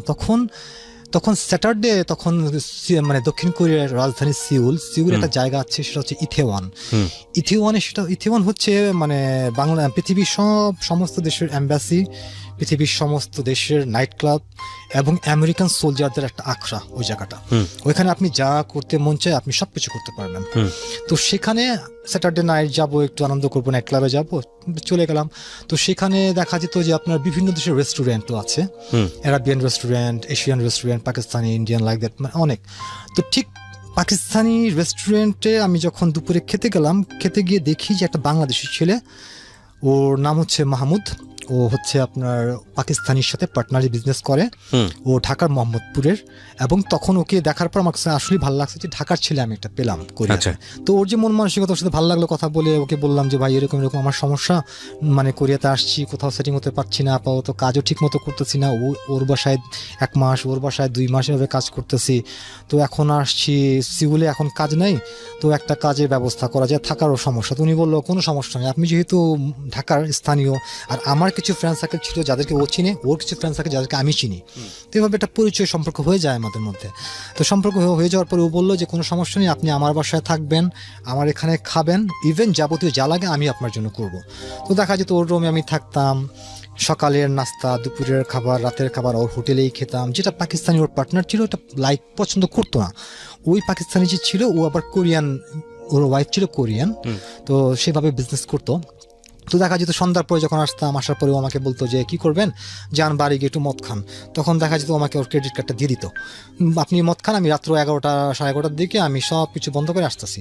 তো আমি যেতাম, যাওয়ার পরে ওই বসে দেখা যেত ওখানে আমেরিকান যে ক্লাবগুলো আছে, ব্রিটিশ ক্লাবগুলো আছে, ওখানে ওই দেখা যায়, মানে ওখানে গেলে দেখা যায় সব মানে ইউরোপিয়ানদের আড্ডা, মানে পৃথিবীর যত জাতি আছে সব পাবেন আপনি ওখানে। তো বসে বিয়ার খাচ্ছি। তো বিয়ার খাওয়ার সময় আমার পাশে ছিল একটা ক্যানাডিয়ান মেয়ে ছিল, ও তখন বোধহয় 25-26 ওর এজ হবে। আর ওদের গ্রোথটা তো একটু বেশি হয়, ওদেরকে দেখা যায় বয়স 25, কিন্তু দেখা যায় দেখলে মনে হয় যে বয়স আরও বেশি, কিন্তু ওদের গ্রোথটা একটু বেশি হয়। তো আমার পাশে বসে একটা ল্যাপটপ নিয়ে ও জুস খাচ্ছিল আর কি যেন কাজ করতেছিল। তো হঠাৎ ভদ্রমহিলা, হ্যাঁ ভদ্রমহিলা, তো হঠাৎ আমার দিকে ওর চোখ গেল, ওরও আমার দিকে চোখ গেল। তো মানে চোখে চোখ পড়লে যেটা হয় আর কি, মিষ্টি একটা হাসি। তো এইভাবে দেওয়া, ও দিল আমিও দিলাম। তো তারপর হঠাৎ ওই আমাকে জিজ্ঞেস করেছিল বোধ, হ্যাঁ তুমি কোন দেশে? আমি বললাম যে আমি ইন্ডিয়ান। আর তখন ইন্ডিয়ানটা বলার এই জন্যই তখন বাংলাদেশিদের মোটামুটি অনেকেই চিনত না।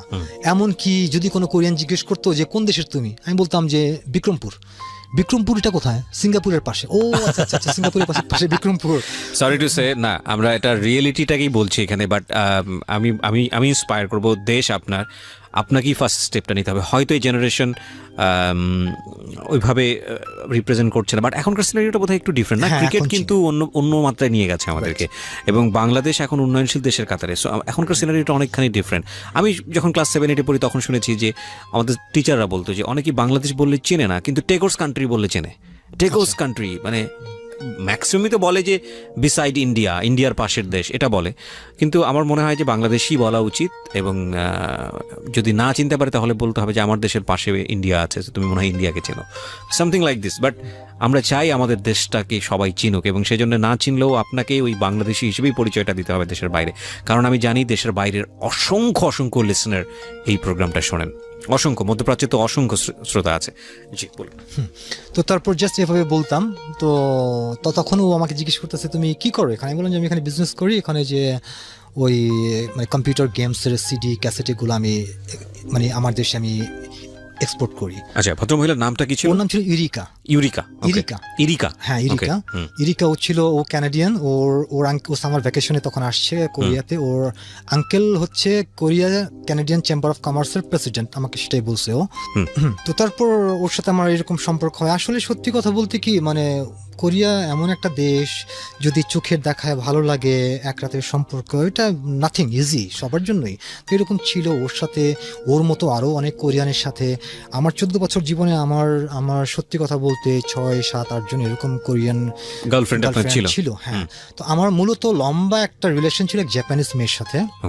জাপানিজ মেয়ে, ওর মা ছিল জাপানিজ, বাবা কোরিয়ান। ও 14 বছর বয়সে জাপান থেকে কোরিয়াতে আসে। তো তার সাথেই আমার মূলত সম্পর্কটা, এবং দীর্ঘ একটা সময়।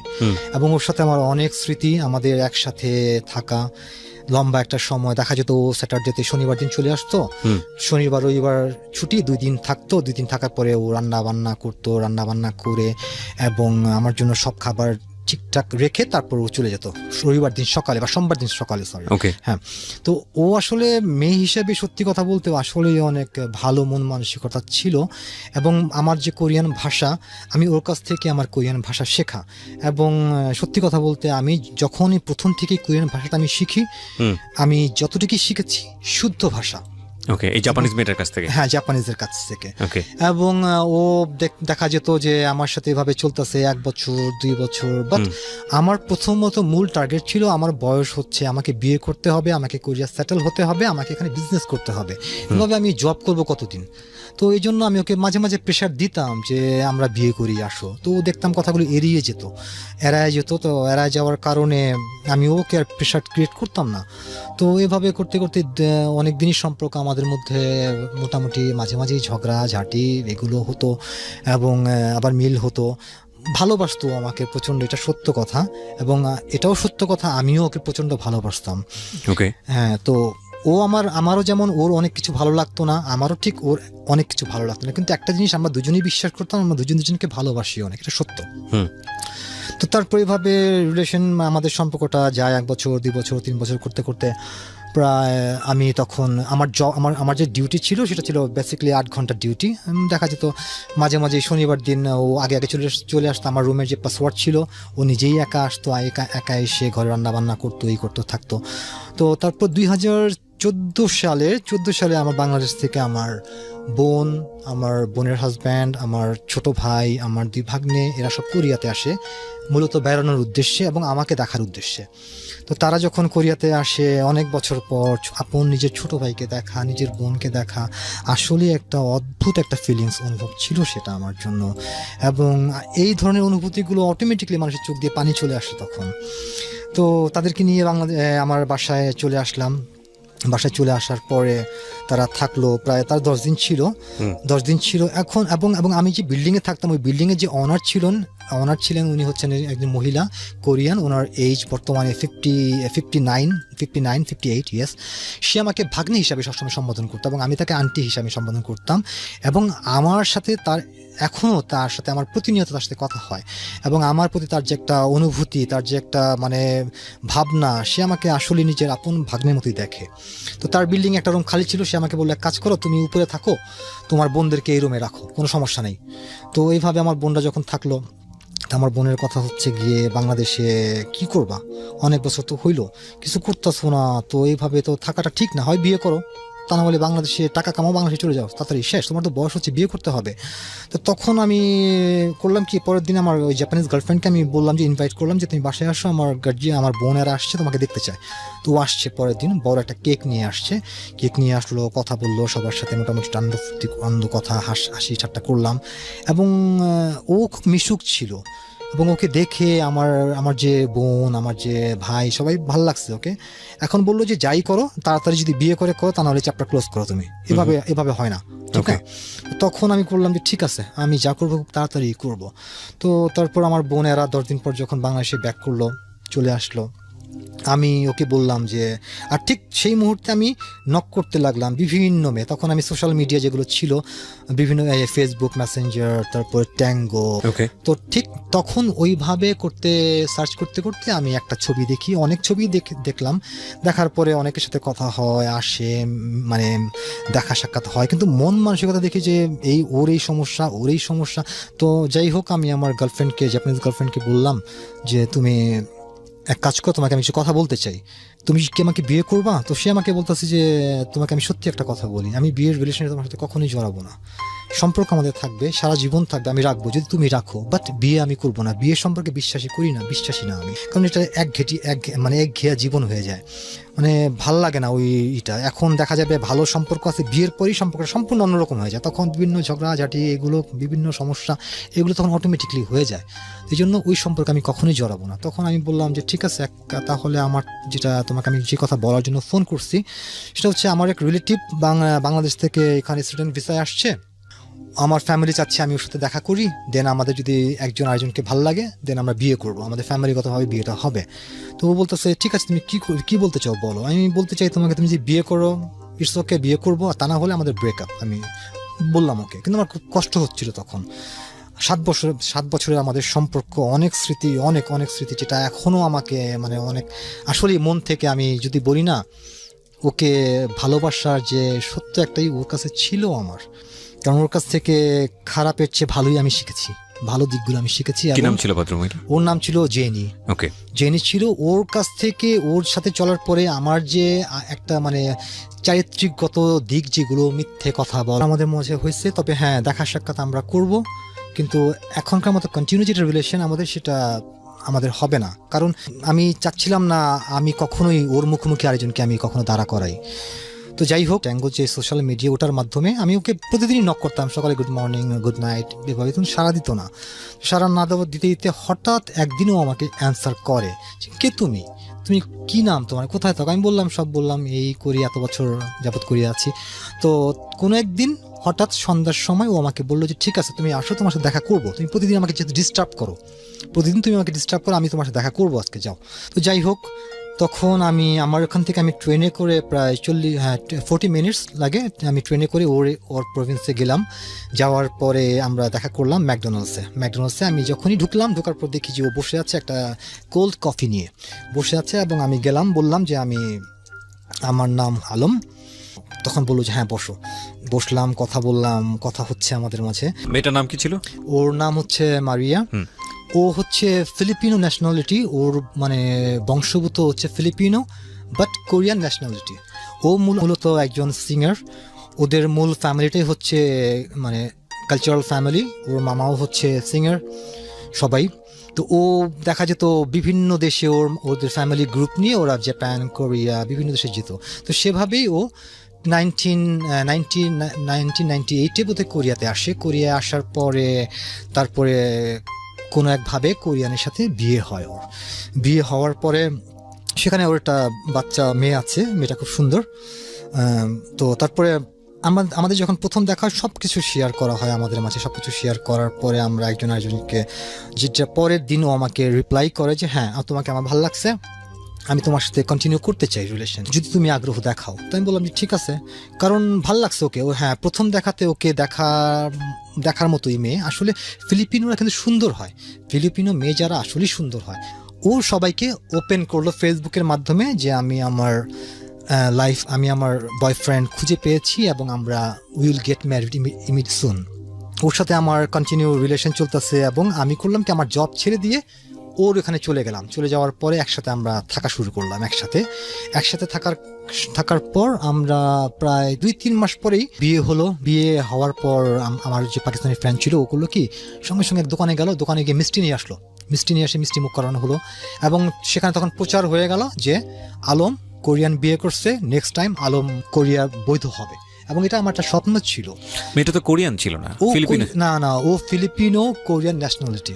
ও আচ্ছা, মানে ফিলিপিনো হচ্ছে আলটিমেটলি ওনার বাই বার্থ যেটাকে বলে, বাবা মা কেউ ফিলিপিনো ছিল, রাইট? ওর হাজবেন্ড কোরিয়ান ছিল। ওর হাজবেন্ড কোরিয়ান ছিল, পরবর্তীতে সে কারণে ও Divorce সিটিজেনশিপ হয়ে যায়। পায়। হ্যাঁ, আচ্ছা, তারপরে এখন আপনাকে বিয়ে করেছে, সুতরাং সেই হিসেবে ওরা বলছে। Okay fine. তারপর যাই হোক আমাদের বিয়ে হলো এবং সেই রাতটা আমাদের আসলেই আমি তখন বাসায় ফোন করলাম। বাসায় ফোন করে সবাইকে বললাম যে আমি বিয়ে করছি। তো একটা অনুভূতি আমি আজকে বলবো সবাইকে, সেটা হচ্ছে জীবনে আমি অনেক অন্যায় করেছি, অনেক পাপ করেছি, সত্য কথা, কিন্তু বিয়ের যে একটা অনুভূতি এটা সম্পূর্ণ একটা আলাদা অনুভূতি। তখন একটা রেসপন্সিবিলিটি চলে আসে মানুষের।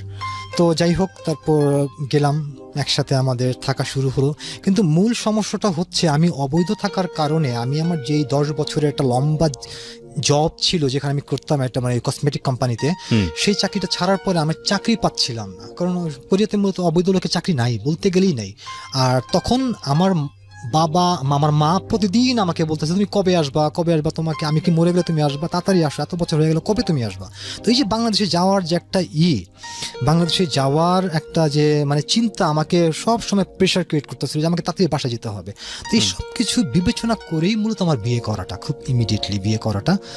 এবং আমি যেটা বলতে চাই সেটা হচ্ছে ফিলিপিনো যে কালচার অ্যাকচুয়ালি বলতে গেলে ভালো লাগে আবার ভালো লাগে না। ওদের কাছে ওদের কালচার ঠিক আছে, আমার কাছে আমার কালচার ঠিক আছে। ওদের যে জিনিসগুলো আমার কাছে ভালো লাগে না সেটা হচ্ছে ওরা একটু আনন্দপ্রিয় হয়, গান বাজনাটা পছন্দ করে, বন্ধু বান্ধব নিয়ে হই হুল্লোড় করে, তারপর এভাবে আড্ডাবাজি, এটা ওদের কালচার। আমার কালচারে হচ্ছে আমি বিয়ে করেছি, আমাদের এখন দেখতে হবে আমরা কিভাবে আমাদের হ্যাপিলি আমরা থাকবো এবং আমরা একটা এইজে চলে আসছি, আমরা টাকা পয়সা কিভাবে এখন আমাদের টাকা জমিয়ে আমরা সুন্দর একটা বিজনেস করবো। আমার মূলত টার্গেট ছিল ওইটা। কিন্তু ওর যেটা সেটা ওর হাত ছিল অনেক বড়, অনেক টাকা খরচ করতো। মানে আজকে টাকা আছে, কালকে কি হবে সেটা ভাবতো না কখনোই। এই জিনিসগুলো আমার সাথে ম্যাচ করতো না ওর সাথে। তো এই জন্য মোটামুটি টুকটাক লেগেই থাকতো। তারপরেও আমাদের মধ্যে ভালোবাসার কমতি ছিল না। আর দ্বিতীয়ত আমি আমার আগের যা ছিল, আমার আগের গার্লফ্রেন্ড, যাবতীয় আমার আইডি, আমার ফোন নাম্বার, আমি সব কিছু চেঞ্জ করে ফেলছি। আমার যাই হচ্ছে নতুন জীবন আমার।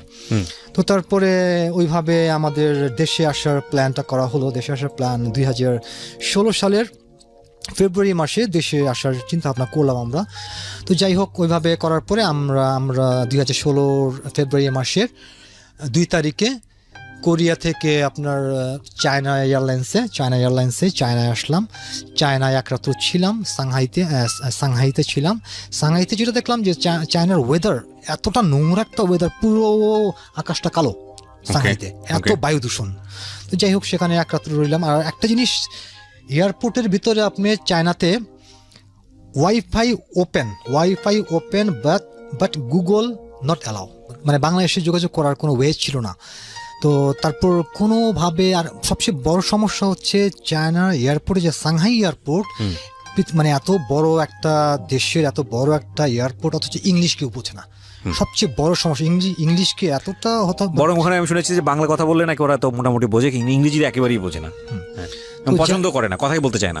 হ্যাঁ একটু মানে এই করে আর কি, আর চোখে থাকে ইংলিশ বললে। তো যাই হোক তো তারপরে কোনোভাবে হয়তো বা কয়েন দিয়ে তারপর বাংলাদেশে ফোন করি আমার এক ফ্রেন্ডকে আমি বলি যে এরকম বাসায় একটু বলে দাও, আমি কালকে আমার ওয়াইফকে নিয়ে এই সময় আসতেছি, এয়ারপোর্টে আসবো। তো ঠিক এক রাতে আমার ট্রানজিট ছিল সাংহাইতে। এক রাত থাকার পরের দিন আমি ঠিক বাংলাদেশে যখন ল্যান্ড করি, আরেকটা কথা সেটা হচ্ছে কি আমার পাসপোর্টটা আসলে মানে ভ্যালিড ছিল না। পাসপোর্টের ভ্যালিড না থাকার কারণে আমি কোরিয়া থেকে আসার সময় ট্রাভেল পাস নিয়ে আসি। জি। তো ট্রাভেল পাসটা নিয়ে আসার কারণে তখন বাংলাদেশে আসি, বাংলাদেশে নামার পরে আসলেই একটা অন্যরকম অনুভূতি। ওয়াইফকে নিয়ে বাংলাদেশে আসলাম, এত বছর পর আসলাম, এটা সত্যি, এটা মানে বলে বোঝানোর মতো অনুভূতি না, এগুলো বলে বোঝানো যায় না।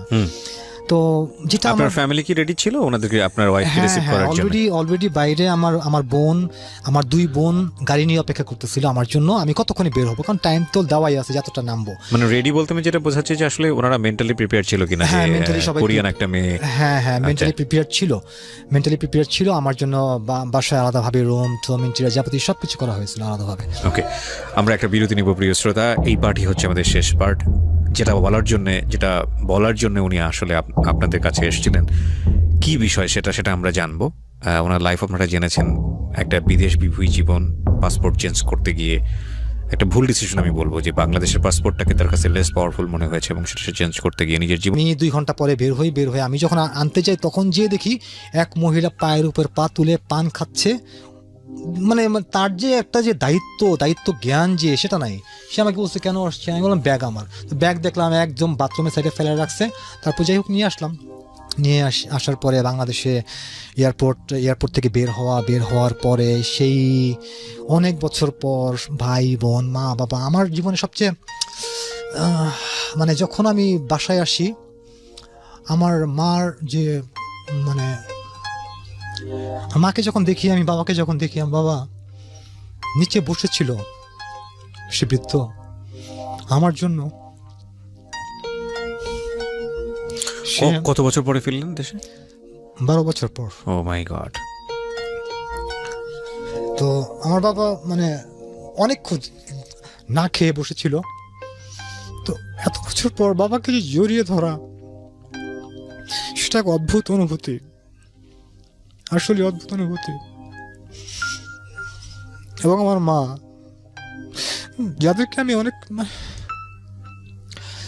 আমি মানে যেভাবে রেখে গিয়েছিলাম, আইসা দেখি সম্পূর্ণ উল্টা। তাদের বয়সটা এমন হয়ে গেছে যে মানে যাই হোক, তারপরও আমি মানে ভাল লাগলো অনেক। আসার পর আমার ওয়াইফকে নিয়ে বাংলাদেশে আসলাম এবং তারপর 2016 ফেব্রুয়ারি 2 তারিখে আমি আসি। 13 তারিখে আমাদের বিয়ের ডেট সেটেল করা হয়। 13 তারিখে। আমার ইচ্ছে ছিল যে 14 তারিখ ভ্যালেন্টাইন্স, 13 তারিখে আমি করব, জাস্ট ভ্যালেন্টাইন্সটা আমি ওইভাবেই করব। কিন্তু ফিলিপিনে 13 তারিখটাকে ওরা অশুভ বলে জানে, এটা ওদের দেশের। আমি জানতাম না যেটা পরে আমার ওয়াইফ আমাকে বলছে যে তুমি 13 তারিখ কেন করলা, তুমি 14 তারিখ করতা। তো যাই হোক, করা হয়েছে। তো বিয়ে করার পরে দেন 1 মাস পরে যখন বিয়ে করার 1 সপ্তাহ পর আমি এবং আমার ওয়াইফকে সাথে নিয়ে কোরিয়ান এম্বাসিতে যাই, পেপার সব সাবমিট করব। আমরা বিয়ে করছি, এখন আমাকে ভিসা দেওয়া হোক, আমি আবার কোরিয়াতে ব্যাক করব। তো যখন আমি কোরিয়ান এম্বাসিতে যাই, তো সেই কোরিয়ান দূতাবাসের যে কোরিয়ান একজন অফিসার, সে আমাকে পাশের রুমে বসায়া আমাদেরকে মানে আমার পাসপোর্টটা নিল। পাসপোর্ট নেওয়ার পরে সে আসার পর আমাকে বলল যে আসলে কিভাবে বলবো আপনাকে, আপনি 2 বছরের জন্য ব্ল্যাকলিস্ট, আপনি 2 বছরের জন্য কোরিয়া যেতে পারবেন না। And that was the first biggest shock in my whole life. আমি মানে আমার শরীরটা নিস্তেজ হয়ে যাচ্ছিল তখন, মানে শরীরের বোধ শক্তি, চেয়ার থেকে উঠতে পারছিলাম না। এটা কি আপনাকে এই যে আপনি যখন দেশে ফিরলেন সে সময় আপনার যে আলটিমেটলি আপনি যখন ল্যান্ড করার পরে আপনার সঙ্গে যে খারাপ ব্যবহারটা করা হচ্ছিল ওই সময়ের পেনাল্টি? অ্যাকচুয়ালি নিয়ম হচ্ছে যদি কোনো ইলিগাল, যদি কোনো অবৈধ প্রবাসী কোনো বৈদেশিক কোরিয়ানের সাথে বিয়ে করে, সেটা লোকাল ইমিগ্রেশনে গিয়ে কমপ্লেন করতে হয় যে আমরা বিয়ে করেছি, আমাদের বিয়ের পেপারস, আমি দেশে যাবো আবার চলে আসবো। সেটা না করার কারণে হচ্ছে কি, এয়ারপোর্টে যখন আমার ফিঙ্গারপ্রিন্ট রাখে, চোখের লেন্সের পাওয়ারটা রাখে, তখন এটা না বলার কারণে আমাকে 2 বছরের জন্য ব্ল্যাকলিস্ট করে দিচ্ছে এয়ারপোর্টের ভেতরেই, কোরিয়ান এয়ারপোর্টে। ব্ল্যাকলিস্ট করে দিয়েছে, কিন্তু আপনাকে জানতে দেয়নি? না, জানতে দেয়নি, যেহেতু আমি স্বইচ্ছায় যাচ্ছি। আর ধরা খেলে 5 বছরের জন্য, ধরা খেলে 5 বছরের জন্য, আর স্বইচ্ছায় গেলে 2 বছরের জন্য। আর তখন বলতাম আমার ওয়াইফ সঙ্গে আছে, আমি যাবো চলে আসবো, এই আমার বিয়ের পেপার, তখন করতো কি ওকে আচ্ছা তুমি যাও। আর এটা না বলার কারণে আমাকে 2 বছরের জন্য ব্ল্যাকলিস্ট করা হয়েছে। তো সেটা আমাকে তখন কোরিয়ান দূতাবাসের যে অফিসার বলল। আসলেই তখন আমি তাকে বললাম যে কি করা যায়, মানে আমার মুখ দিয়ে তখন কোনো কথা বেরোচ্ছিল না। তো সে বলল কিচ্ছু করার নাই। একটা আমি বললাম যে আপনি আমাকে জাস্ট অ্যাজ এ ম্যান হিসাবে একটা উপদেশ দেন, আমি কি করতে পারি। তো উনি বললো যে এটা তো আসলে আমার কিছু করার নাই, একবারও তোমার ওয়াইফকে আবার পাঠাও, সেটা সে যদি ওখান থেকে কারেক্ট করতে পারে, সেখান থেকে যদি এটা রিমুভ করতে পারে, তাহলে আমরা ভিসা দিতে সমস্যা নেই, আমাদের ভিসা দিব আমরা তোমাকে। তো যাই হোক, তখন বাড়িধারার যে দূতাবাস এলাকা, মানে আমি আমি মানে নিজেকে কন্ট্রোল করতে পারছিলাম না। 2টা বছর আমি বাংলাদেশে থাকবো, এটা ইম্পসিবল আমার জন্য। 2 বছর কখনো না, প্রশ্নই ওঠে না আমার থাকার, মানে ওই ধরনের মন মানসিকতা আমি নিয়ে আসিনি। 2 বছর কীভাবে থাকবো, এটা হয় না। তারপরে আমার ওয়াইফকে আমি পাঠিয়ে দিব, এটাও সম্ভব না। আমার ওয়াইফ অনেক কান্নাকাটি করছে তখন। যাই হোক, তারপরে বাসায় আসলাম।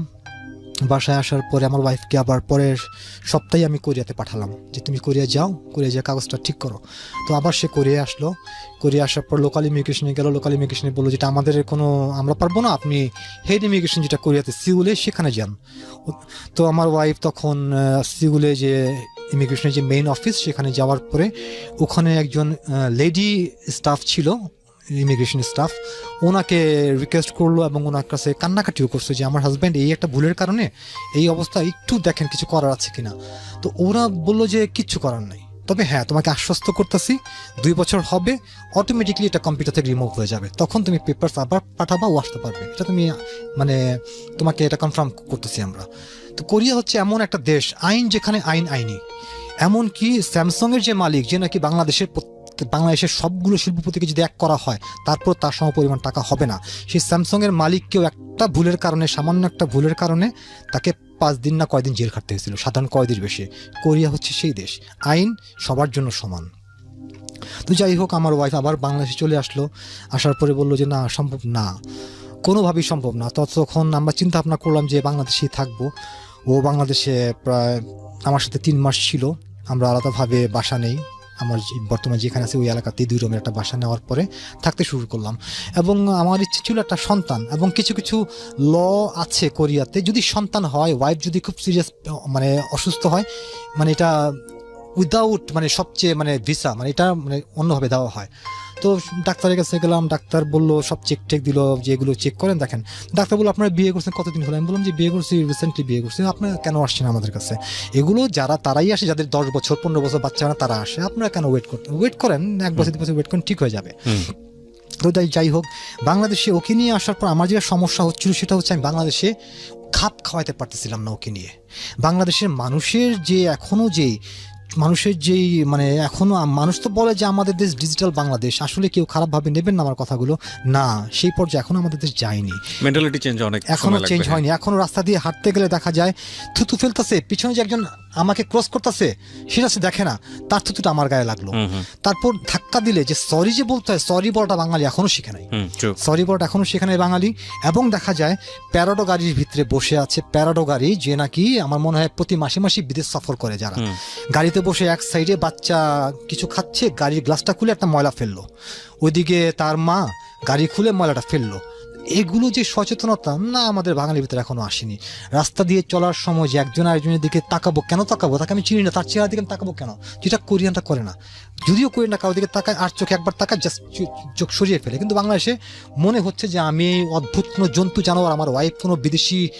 এক্স্যাক্টলি, হ্যাঁ, এক্স্যাক্টলি। তো এটা মানে sorry to say, of course it's true. এবং শুধু এটা না, মা বোনদেরকে রাস্তায় নিয়ে বের হলে নিজেদের মানে আমি নিজের এক্সপিরিয়েন্স বলছি, কখনো কখনো আমার চোখটা নামিয়ে ফেলতে হয়।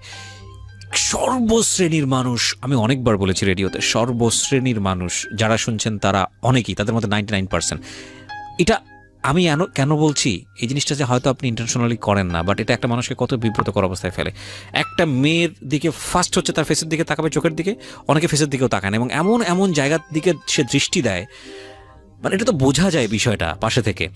এবং অনেক সময় মেয়েরা এখানে কি করে, সে থেকে বলে তুমি ভাবে তাকো কেন? তো এটা করতে গেলে তো রাস্তাঘাটে তো মানে অহরহ মহামারী লেগে যাবে, কারণ প্রত্যেকটা মানুষই, ম্যাক্সিমাম মানুষ এই কাজটা করে। এবং আমি যেটা বললাম আমি আজকে আপনাকে, যে আপনি যদি প্রমাণ চান, আপনি কালকে সকালে গিয়ে, আপনি হয়তো অবজার্ভ করেননি, আপনি দেখবেন যে মানুষরা কিভাবে মেয়েদের দিকে তাকায়।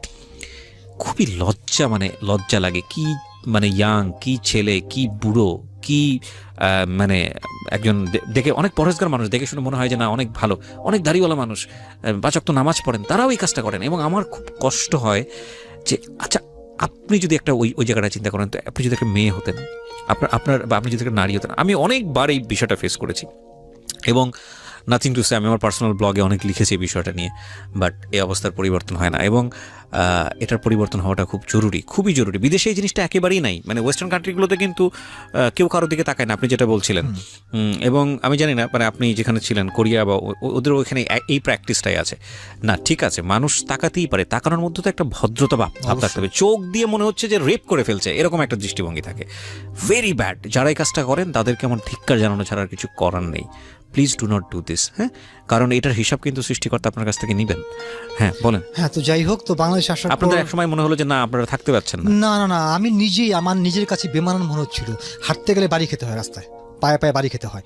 তো সবচেয়ে সমস্যা যে আমি আগে, আমার পেছনে একজন, সে আমার স্যান্ডেলে পাড়া দিল, কিন্তু সে আমাকে সরি বললো না।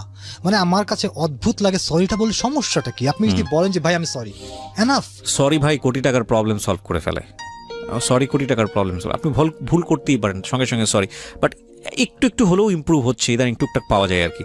ওকে, তারপর কি তো করলেন? তারপর যেটা সেটা হচ্ছে গিয়ে, আমি মানে বাংলাদেশে আসার আগে যারাই বাংলাদেশে থেকে কোরিয়া যেতে বলতো যে দেশ অনেক ডেভেলপ হয়েছে, বাংলাদেশের মেয়েরা এখন প্যান্ট শার্ট পরে, ভাই কোনো সমস্যা না। আসার পর দেখলাম পুরোটাই মিথ্যে কথা, না কখনো না, ওই পর্যায়ে কখনোই যাবে না আমাদের দেশ, হয় না, এটা হবে না। তো আমার ওয়াইফকে আমি তখন বললাম যে তুমি সালোয়ার কামিজ পরতে হবে তোমাকে, কারণ আমি তো জানি কার চোখ কোথায় যায়, কে কিভাবে তাকায়, আমি সব বুঝি এগুলো। তো তখন আমি করলাম কি, সালোয়ার কামিজ কিনে দেওয়া হলো, সালোয়ার কামিজ পরলো। এবং একটা কথা বলি, একদিন বাসা থেকে আমরা বের হয়েছি, যাব কোথাও, তো ভুলে আমার ওয়াইফ করছে কি ওড়নাটা নিয়ে আসতে, মনে নাই। আমি কি বলছি তুমি এখন যাও ওড়না নিয়ে আসতে, কারণ আমি তো জানি ওড়না ছাড়া তুমি চলবা, মানুষের চোখ কোথায় যাবে এগুলো তো আমি বুঝি, এটা আমার চোখ কাছে খারাপ লাগবে এবং আমি চাই না কোনো একটা বাজে পরিস্থিতির সৃষ্টি হোক এখানে। তো তারপর যাই হোক, সে আবার গেছে, তো এগুলো ওর ভাল লাগতো না। ওর কথা হচ্ছে সমস্যা কি, হ্যাঁ তাকাক না, সমস্যা কি, আমি কেয়ার না করলেই হয়। কিন্তু আমার কথা, আমাদের কালচারে তো আমি সহ্য করতে পারবো না, এটা আমার মন মানসিকতার দিক থেকে আমি পারবো না। তো যাই হোক ওভাবে, তো তারপর বেলি রোডে গেলাম। বেলি রোড তো আমাদের দেশের কোনো এককালের জনপ্রিয় একটা ফাস্টফুডের এরিয়া হিসাবে গণ্য করা হয়, এখনো গণ্য করা হয়। তো সেখানে যাওয়ার পর যেটা দেখলাম, রাস্তার পারে লাইন ধরে মেয়েরা বসে বসে ফুচকা খাচ্ছে, এই খাচ্ছে। আমার ওয়াইফ বলল অদ্ভুত ব্যাপার, হ্যাঁ গাড়ি চলতেছে, ধুলাবালি যেভাবে উঠতেছে, ওপেন ফুড বিক্রি হইতেছে, এটা তো আসলে কিভাবে সম্ভব? এটা সম্ভবই না। হ্যাঁ, খাবারের এত নিম্নমানের কোয়ালিটি তোমাদের দেশে, আমি বললাম কি করবো বলো। অথচ কোরিয়াতে একটা খাবার যদি আপনাকে কেউ দিতে হয়, হাতে অবশ্যই প্লাস্টিকের যে হ্যান্ড গ্লাভস এগুলো ইউজ করতে হবে। এবং যদি কোনো খাবার খাওয়ার পরে যদি আপনার কোনো পেটের কোনো সমস্যা হয়, তার সম্পূর্ণ ব্যয়ভার সেই খাবারের নিতে হবে। তা আমার ওয়াইফকে নিয়ে আমি বাংলাদেশে একটা মোটামুটি ভালো মানের রেস্টুরেন্ট কি আবাসিক হোটেল প্লাস রেস্টুরেন্ট, নামটা কি বলবো আমি? না, দরকার নেই। হ্যাঁ, তো সেখানে শান্তিনগর এলাকার ভেতরে, সেটা খুব মোটামুটি নাম করা। তো সেখানে আমি যাই, তো সেখানে চিকেন ফ্রাইড রাইস খেলাম, স্যুপ খেলাম। খাওয়ার পরে ঠিক 3-4 ঘন্টা পরে আমার ওয়াইফের পেটে ডিস্টার্ব দিল এবং 5 দিন সে ভুগছে পেটে ডিস্টার্বে খাবারের কারণেই। যদি এটা হয়তো কোরিয়াতে হতো, যদি ট্রিটমেন্ট করার পরে ধরা খেত যে আমার ফুড পয়জনিং হয়েছে, সেখানকার লাইসেন্স ক্যান্সেল। কিন্তু আমি যে তাকে গিয়ে বলবো, সে আমার সাথে যে ব্যবহার করবে, সে আমার কথায় পাত্তেই দেবে না, প্রশ্নই ওঠে না। বাংলাদেশে এখনো আমরা অতটুকু যেতে পারিনি। হ্যাঁ, মানুষের ভেতরে একটা যেটা আমি বুঝতে পারছি, ঠিক আছে, কম্পেয়ারে গেলে হয়তো অনেকেরই খারাপ লাগবে, কারণ এটা আমাদের নিজের দেশ, আমরা অতটুকু আগাতে পারিনি কিছু কিছু জায়গাতে। বাট এটা ঠিক যে হ্যাঁ, বাইরের দেশে সেটেল হওয়া একটা মানুষ, আপনার ওয়াইফ, সে এসে কোনো না কোনোভাবে এখানে মানিয়ে নিতে পারছিল না, এবং এক্ষেত্রে আপনিও সেটা বুঝতে পারছিলেন যে আপনি যেহেতু 12 বছর দেশের বাইরে থেকে এসেছেন, আপনিও বুঝতে পারছিলেন যে প্রবলেমগুলো কোথায় হচ্ছে। সো কি হলো, রেজাল্টটা কি দাঁড়ালো?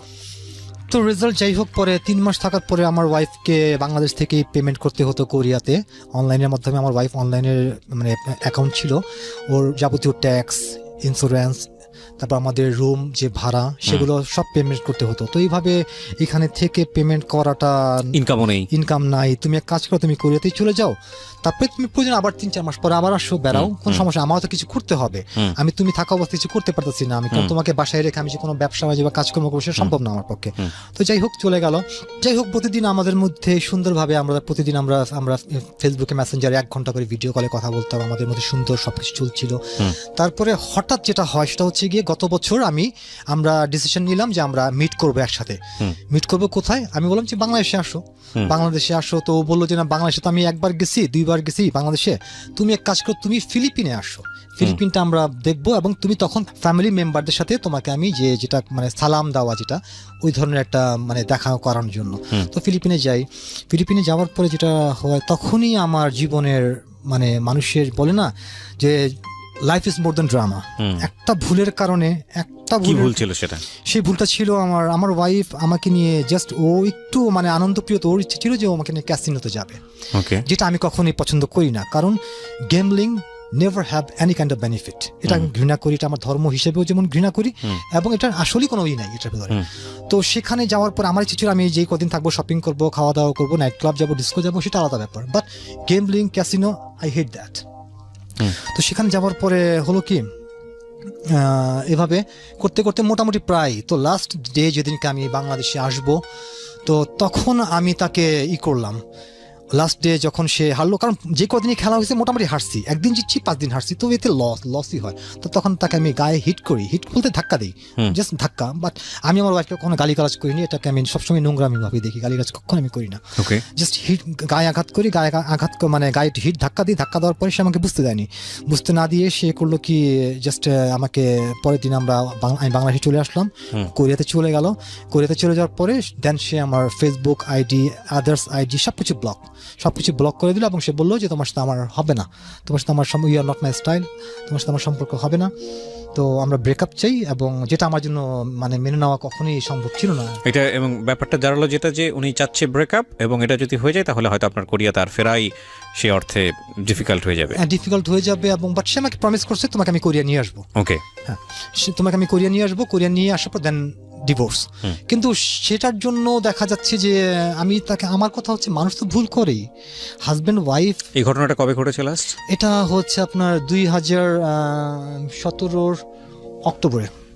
তারপরে আপনি যে নিশ্চয়ই ট্রাই করেছেন, অক্টোবর মানে প্রায় 1 বছর যাবত হ্যাঁ, ঘটেছে এই ঘটনাটা। তো 1 বছরের অবস্থাটা কি? 1 বছরের অবস্থা হচ্ছে গিয়ে রেগুলার ট্রাই করতে করতে করতে করতে বিগত 3 মাস যাবত সে আমাকে এখন একটু করে, কারণ আমি সবাইকে ডিস্টার্ব করেছি, সবাইকে, ওর আঙ্কেল, ওর মামা, খালা, চাচা, বন্ধু বান্ধব, রিলেটিভ যারা ছিল সবাই, এবং সবাই আমাকে ব্লক করেছে। ব্লক করার কারণ হচ্ছে তোমাদের পার্সোনাল ম্যাটার, এটাতে আমরা ইন্টারফেয়ার করবো না, কারণ আমি যদি ইন্টারফেয়ার করি তোমার ওয়াইফ এটা পছন্দ করে না, এই জন্য সরি আমাদেরকে তোমরা রিকোয়েস্ট করো না। এবং সবাই যেহেতু ওর ফ্রেন্ড সার্কেল, ওরা আমাকে ব্লক করছে আইডিতে, যারা আমাকে সবাই চিনতো, খুব ভালো করে চিনে। তো যাই হোক, এখন মোটামুটি আমাদের কথা হচ্ছে। তো আমার যে মানে মূল কথা সেটা হচ্ছে গিয়ে ভুল মানুষই করে। আচ্ছা, এবং এই ভুল মানুষই করে, এটা তো আমি যেটা বুঝি পুরো অনুষ্ঠান শুনে, যেটা সেখানে আমার বলার আছে নিশ্চয়ই এভাবে। কিন্তু আপনি বোধহয় আজকের অনুষ্ঠানে এসেছিলেন আপনার স্ত্রীকে কিছু বলার জন্য, লাইক ওনার নাম কি যেন ছিল? মারিয়াকে কিছু বলার জন্য। তো মারিয়া তো বাংলা ভাষা বোঝে না, আপনি ওকে কি বলতে চান? এবং আমার যতটুকু মেসেজ থাকবে ওর জন্য এটা ইংলিশে থাকবে, এটা আপনি কি বলতে চান? আপনি বলতে পারেন মারিয়াকে, তারপরে সবশেষে হয়তো আমরা কিছু একটা বলবো। জি please. So Maria, this is for you. এবং